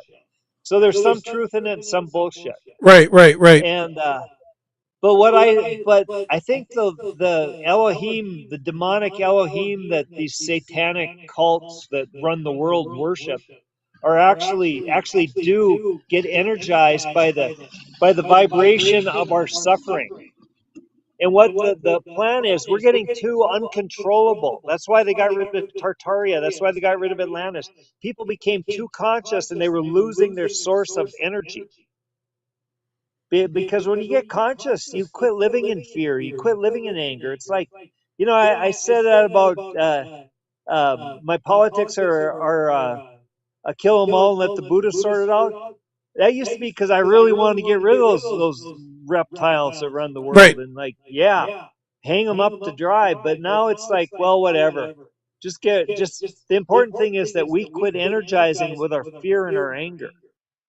If I won't lie, if they do decide to, go all Robespierre on their ass and have Bastille Day 2 on a planet-wide level, I'll find it entertaining. Right. We'll joke about it on a YouTube video, but Right. I don't care whether I don't have ego energy invested in whether they do it or not.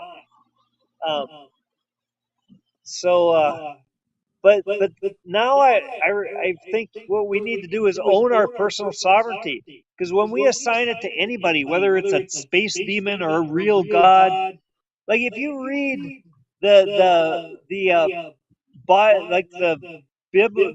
Gospels that were cut out of the Bible in the Council of Nicaea in like 325 or whatever, if you read what they cut out,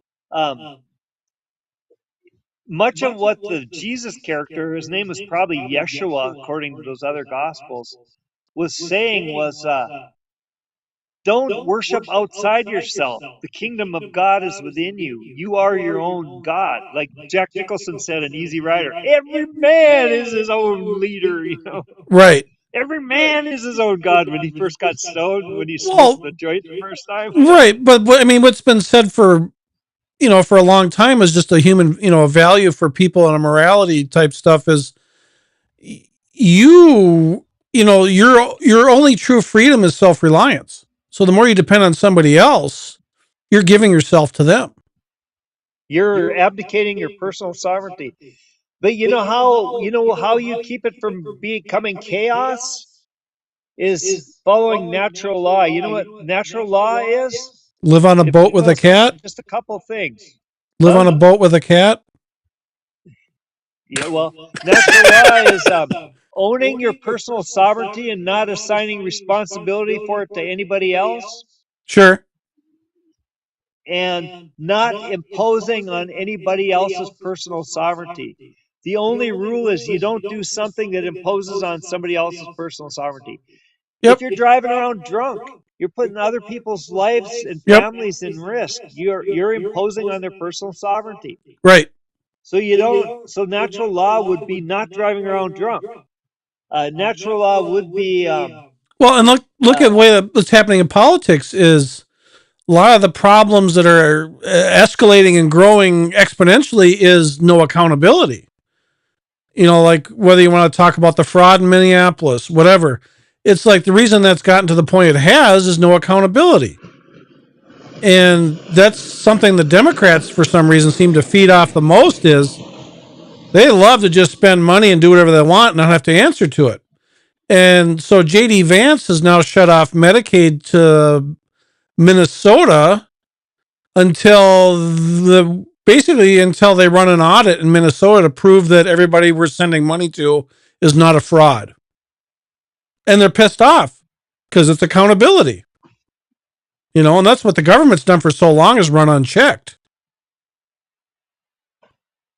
They want us to vote them in, but at the same time, we have no accountability And that's, well, like, in getting back to what you said too, is keep us in chaos. That keeps us from unifying and keeps us from just dismantling the government and saying, you fuckers are done. You're running it like shit. We're going to collapse this. We're going to start over. So they run that delicate balance where you need them. You know, you keep you always kind of teetering on poverty. So you need the government's assistance. So you kind of want to just figure out the next guy to vote for who's going to be corrupt as anybody else, just so you're going to like their smile better, you know?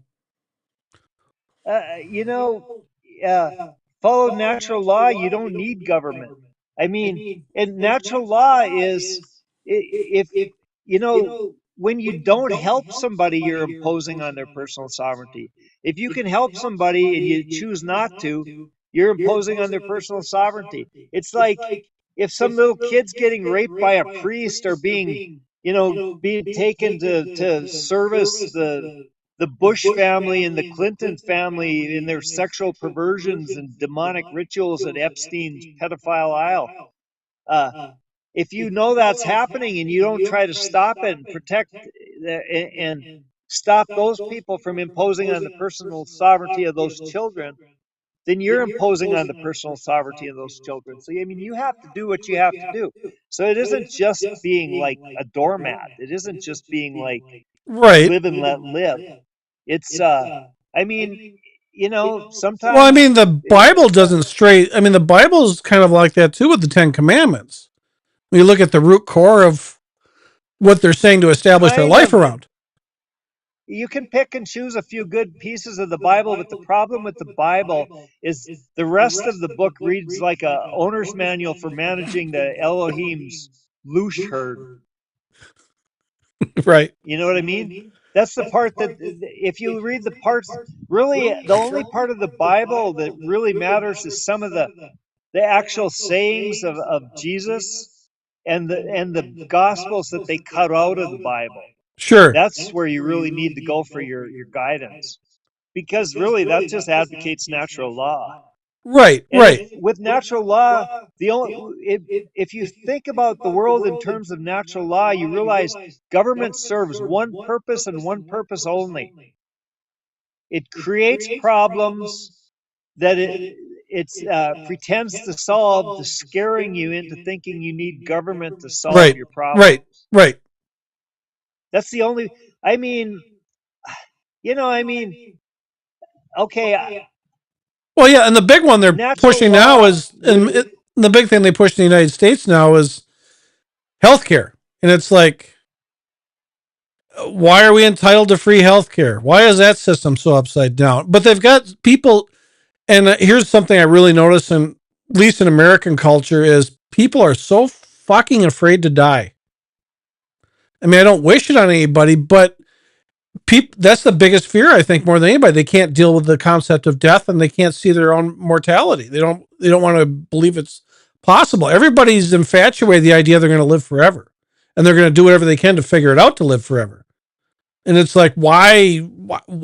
Who taught you that? Why would you want to believe that? You're not going to cherish your life and value it if you're. It's just like like you said, it gets you twisted into somebody else controlling your controlling your path and stuff. It's like, well, I want to live forever, so this guy's got to provide me with health care to the dying day, so I live as long as possible. Well, living as long as possible is not the quality of life. Yeah, I mean, honestly, when you think about, look at the way you and I have lived our lives. I mean, how many times should I have been dead by now? Well, and I've said that more than once. I've said it more than once about myself. I don't know why I'm still here. I didn't think I was ever going to live this long. Yeah, I mean, I spent 3 days in a coma and woke up in a goddamn MRI machine. Mm-hmm. And but here's the thing: if you're living your life correctly, you really shouldn't fear death. If you're following your true path, right? But if you're living in fear, well, Okay, I thought I was so clever because I had I thought I was the originator of this concept because I wrote an article about it. I don't know what year is this, like 8 years ago? Yeah, about 8 years ago, I wrote this article, and I thought I'd come up with something brilliant. It was about fear-based thinking, and and I th- uh, and I really hadn't read about it and hadn't seen it, uh, and I've been thinking about it ever since. And I thought about at the time I wrote the article, it was about fear-based thinking versus curiosity-based thinking, but then I realized it's sort of love-based thinking versus fear-based thinking. Because Sure. fear and love are the opposites. They're Yes. the binary pieces. Uh, Right. and then if you're if you're if you're a fear-based thinker, then everything your motivation is totally to protect the ego, Right. the I.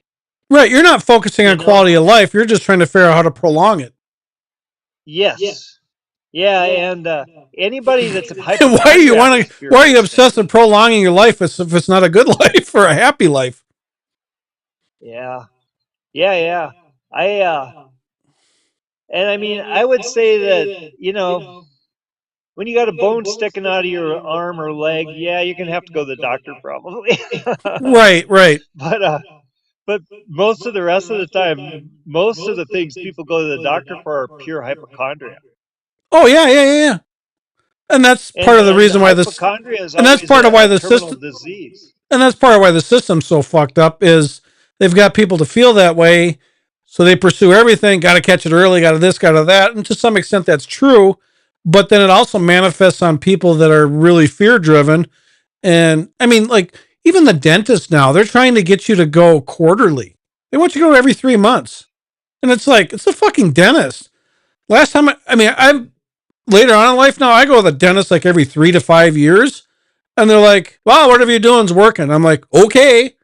But it's like, "Well, you should really come more often." It's like, "Lady, I haven't been here for 3 years and you're telling me to come more frequently and there's no problems. Do you understand?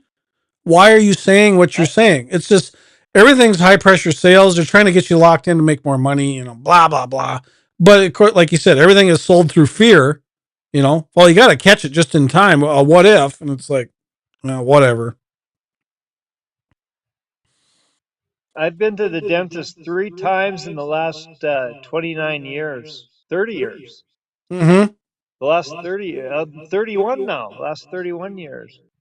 And so, because, most of my teeth are in and you can't see the ones that are missing. And I'll go when if I have to replace one of the ones that you can see, I'll go to the dentist, Right.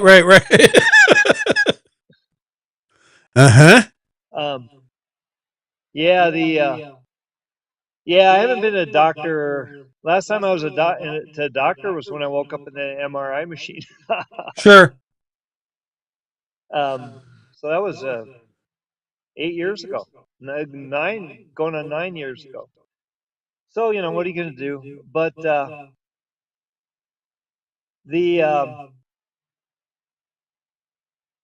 you know the, if I really need a doctor, I'll go find one and chain him up in a shed somewhere. I mean, Well, no, I didn't say that. That's a joke. Joke. I'm just yeah. joking. Well, you didn't mention any names either, so it's not like you were planning against somebody Or specifically. countries or where the shed's located. Right. Well, got me thinking. The last time I was at a doctor was when I cut my fingertip off with a chainsaw. And and that's 40 years ago, 50 years. That's the only reason you went to the doctor. You had a legitimate Hard reason you set had to one go. up yourself What's that? because you only got one hand to work with. Well, and I'm not saying this to brag, but I'm sure your person, we're very similar in some regards. I'm sure you would handle it the same way. My first response was I was alone. So I was working alone. So it's like, okay, what if I go into shock? So I called my son first and I said, here's what happened. He's like, oh, fuck. I'm like, I'm not going to call 911. I don't need to pay for an ambulance ride. But I'm letting you know just in case something happens. So somebody fucking knows if I fucking crash and go into shock, whatever. I said, but I'm going to drive myself to urgent care and I'll check in with you. Okay. And that's all I did. And I went there. I never looked at my fingertip until I got to urgent care. I had the whole thing clamped in a glove the whole time. And luckily it just skinned it and they didn't do anything. It just grew back and fixed itself. It wasn't terrible, but it was like, but at the same time, didn't freak out, didn't call 911, didn't call an ambulance. I just called my son just to make sure if I went to shock, somebody knew. That was it. Then I drove myself, you know? It's like, but it's like, you think about the rest of the world, how they respond to shit. Oh God, the way they blow up stuff. Oh my God, I'm a victim of this and I'm a survivor. And it's like, well, we're all survivors of something. Why do we always have to attach labels to things to set ourselves apart from everybody else? Why aren't we just brothers and sisters? Just think what the victim mentality does to generate fear and anger Right. for the Class warfare too. you know, the overlords, that the people that the Rothschilds and the royal family and the popes and shit report to. Right. Yeah, they're always trying to keep us at war with each other on some level, whether it be class, you know, and the biggest thing in recent years, especially in the United States, is all this entitlement stuff. I deserve this, I deserve that. You know, the country we are today is not the country that landed on the moon, you know. No. It's not the country.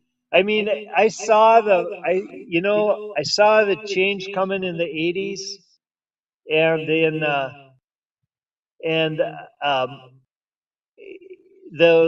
and so I was following it closely. You know, well, one of the first really dangerous things that happened was, I saw it coming when Reagan and Thatcher kind of combined to start this sort of.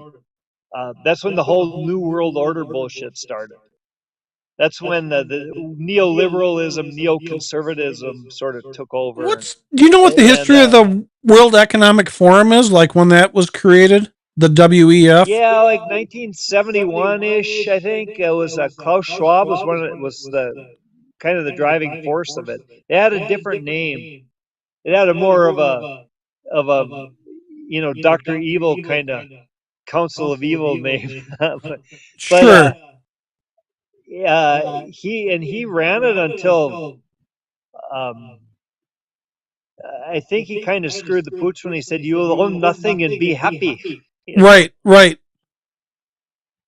And now I think they got some son of a bitch from BlackRock or something running it. Yeah, it says founded by Klaus Schwab, 1971.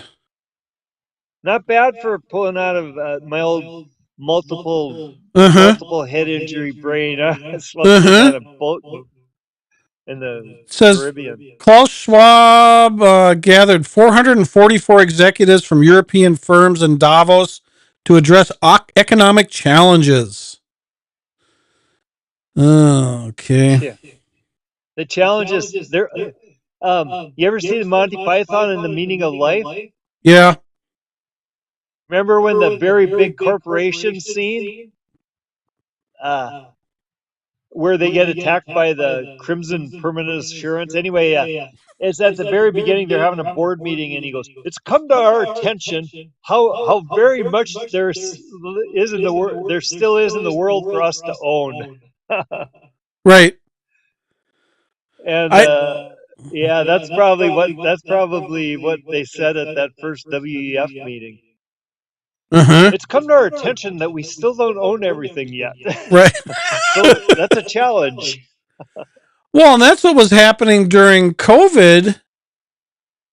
You know, the economy started crashing so bad, and then housing was tanking, and then corporations started buying up, private homes. And it's like, you can see that attempt to try to own everything. And out west of, I'm in Ham Lake area. So out west of the cities a little bit, out in the Ramsey area off of Highway 10, they've been building all these multifamily dwellings for years, and they're not even full. And it's like, it's almost like in preparation where to put the people type thing, And I've been seeing that a lot in the Twin Cities where it's like, what are all these multifamily dwellings for that aren't really full? It's like these little these little, what do they call them? The 10-minute communities, or where they're trying to keep everything. 15-minute cities. Yeah. That deal. Yeah, and it seems like they've been trying to head that direction. What's that? They're prison camps. Yeah, That's basically. what this universal basic income. Well, right, They're making it so it's like impossible China. to earn a living. Yeah, like modern China. Yeah. Or worse than China. It's going to be worse than China, and that's just a lot because I know I saw firsthand what they were doing in Cambodia before the scamdemic came out, and China is not a good guy. Right.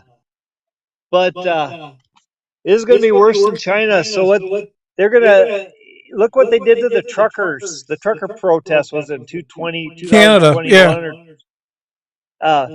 They're going to it's going to be so much worse than that. You'll have to have your smartphone on all the time. Is to be the only way you can do anything. It'll be your biometric ID card. Well, it'll be your umbilical. It'll be your umbilical cord. It'll be your umbilical cord. Yeah. And if you say the wrong thing, like if they find this video, for example, we're going to be basically just cut out. We're going to be like thrown into the trash heaps, garbage heap of Calcutta. Right, or punish you with taking away credits, so it's more difficult for you to get food for yourself or whatever. Yeah. That's why they're trying to get rid of cash. I mean, and this all started with the Reagan and Thatcher pretty much set the groundwork for this. They really did. This was really, and then what's his name? Bush, who is like the biggest sexual predator, demonic child baby eating motherfucker in the whole history. Talking about Bush Senior, I think. Bush Senior. George H.W. Bush. I mean, he makes Clinton look like somebody you'd pick for a babysitter, and that's a pretty high bar for perversion. He had this thing. I was like, what's going on here? What's going on here? Because that's when I really started to pay attention to economics and understand that it really was about following the money to figure out what the hell's going on. And it was the Vice President's Council on Competitiveness. And I looked at that and I thought, this is the death of freedom. This is the death of being able to go where we want to go on our motorcycles and do what we want to do and sleep in a tent where we want to sleep in a tent. This is the end. That was like in 89, 90. And that really was the beginning of the end. And then Clinton came along, and he just the difference between Clinton and Bush was that all the people that opposed Bush just rolled over and took it up the anus for Clinton. Mm-hmm. Bush couldn't pass NAFTA, but Clinton did. Bush couldn't pass the Telecommunication Deregulation Act of 1996, but Clinton did. Bush couldn't repeal Glass-Steagall and make the banks a casino for capital investment firms, but Clinton did.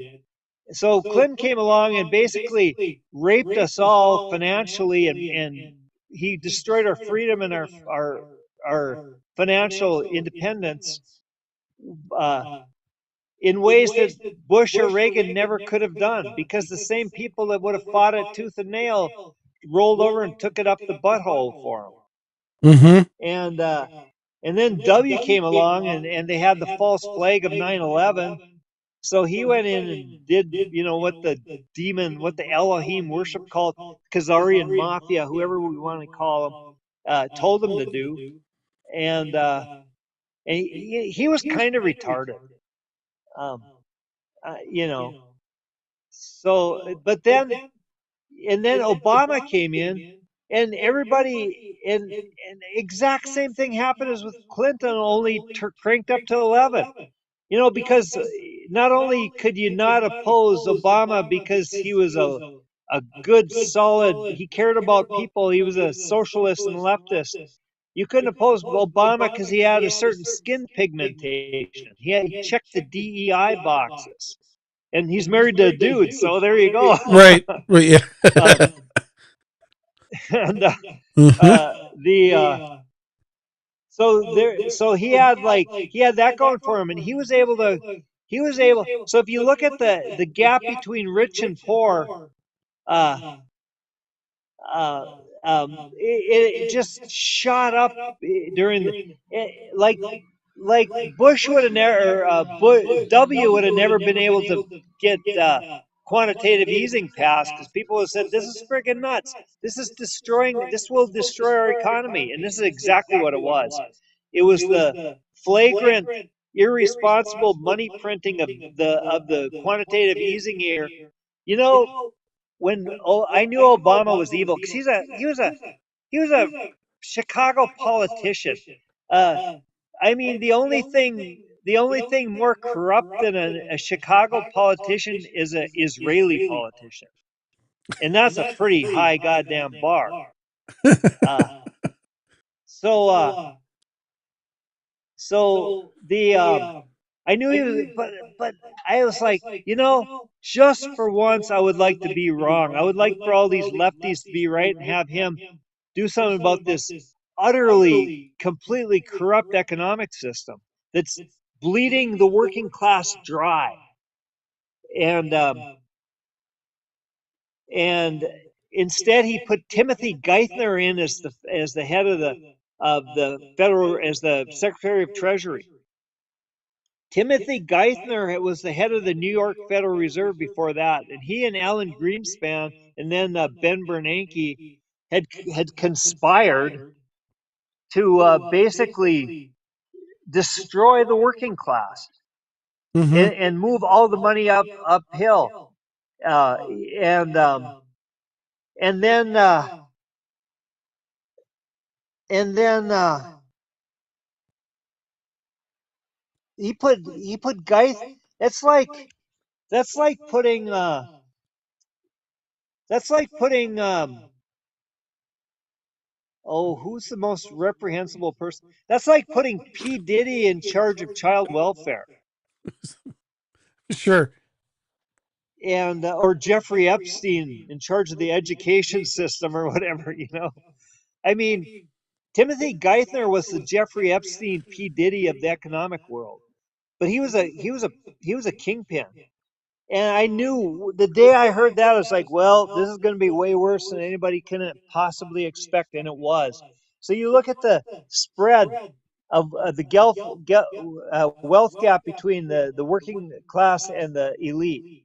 It just goes, skyrockets, just starts going straight. And then you look at it, it kind of, it actually tapered off a little bit during Trump's first term. And because he was that was a weird period,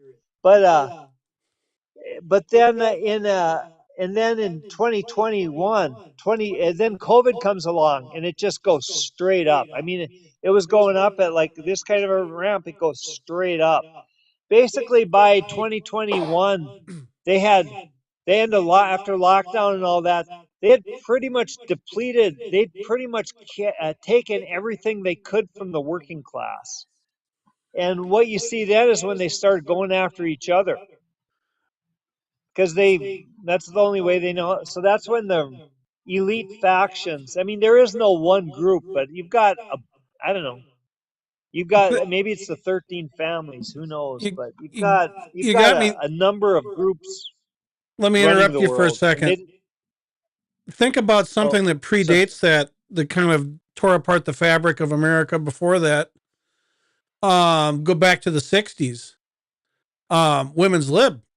What did that do? It oh destroyed yeah, it destroyed the American family. It's like we're not going and to have traditional rules is taboo. You're a woman. It's like it's trying to change a woman into a man, and it's like what's the purpose of that?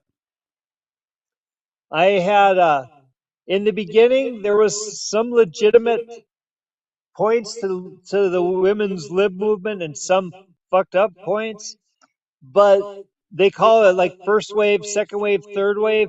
By the time they got to the third wave in the late 80s when I was in university, that's when it became one of the most. It had evolved. It went from uh, bad with a little bit of good to being one of the most destructive things in human history by the Right. mid to late 80s. They Right. call that first, second, and third wave feminism. Third wave feminism was pretty much what we got now with the whole DEI movement. Right. Yeah, but you're absolutely right. The women should be able to do what they want to do, what's right for them, follow their own path. But the thing that Women's Lib did was demonize traditional femininity and demonize traditional Right. masculinity. And Right. that destroyed the world's culture. Yes. Yes. Yeah. And that's why, So and now that, you got 12,000 frickin' soldiers cutting their dicks off. Yeah. right. Well, right. Yeah. That's where it's evolved to. And I got a Russian girlfriend and she badly wants to go back to Russia because they're a little more sheltered from this stuff and Putin doesn't like this shit. And I'm like, I ain't going to live somewhere I can't own a gun. So I ain't going to Russia. But anyways, but she wants to go back there because just the traditional values and how warped America is compared to Russia, and far as that stuff that we're talking about,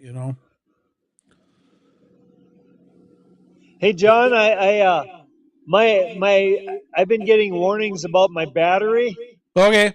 and uh, the anytime you want to do this, let me know, and I'll put this on my channel as soon as I can, Yeah. post it on my channel, And charge up your and headphones and make see if sure you got it.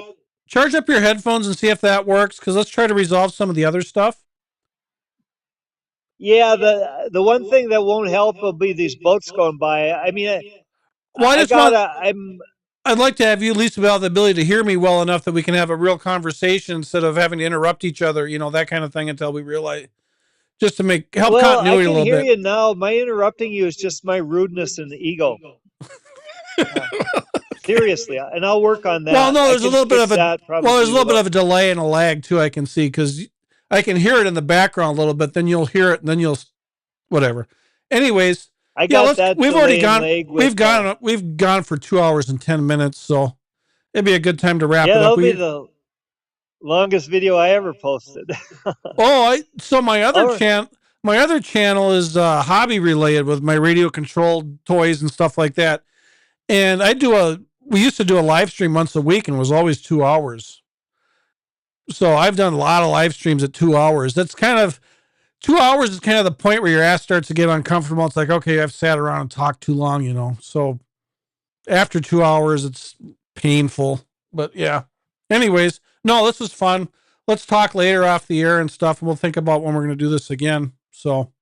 Okay, and I'm game for whenever, and I'll try to find a quieter anchorage. I got a few details I got to take care of here, but as soon as I can get away, I'll go someplace quieter. I mean, I wouldn't mind doing an hour every morning and just talk about some world topics and whatever, because there's so much happening in the news right now. There's so many things we can spin off and just talk about current stuff daily, because Trump is turning the world upside down. There's lots of shit happening. Maybe I'll look up some bullet points for current headlines every day, and we can just touch on some of those and give our, nickel and dime worth of, answers about those topics or whatever. All right, and then I'll find a quieter anchorage where I don't have all these boats going by. Get away from the water skiing event. Yeah. Yeah, you would like this life. I could get used to it in a hurry because I'm sick of the world. Yes. I could be your cabin boy, your cat feeder when you go to Norway. Yeah. You'd be a good sailor. You'd be a really good sailor. I need your way of life just so I can drop 50 pounds and get away from American diet. But it's been good to be an expat for 6 years. Yeah. It's changed me. It's made me a lot calmer. Yeah. Okay. Well, let's talk later tonight and we'll have a good day and we'll speak later. Thanks. Yeah. Thanks, John. It was fun. Yep. Talk to you later. Bye.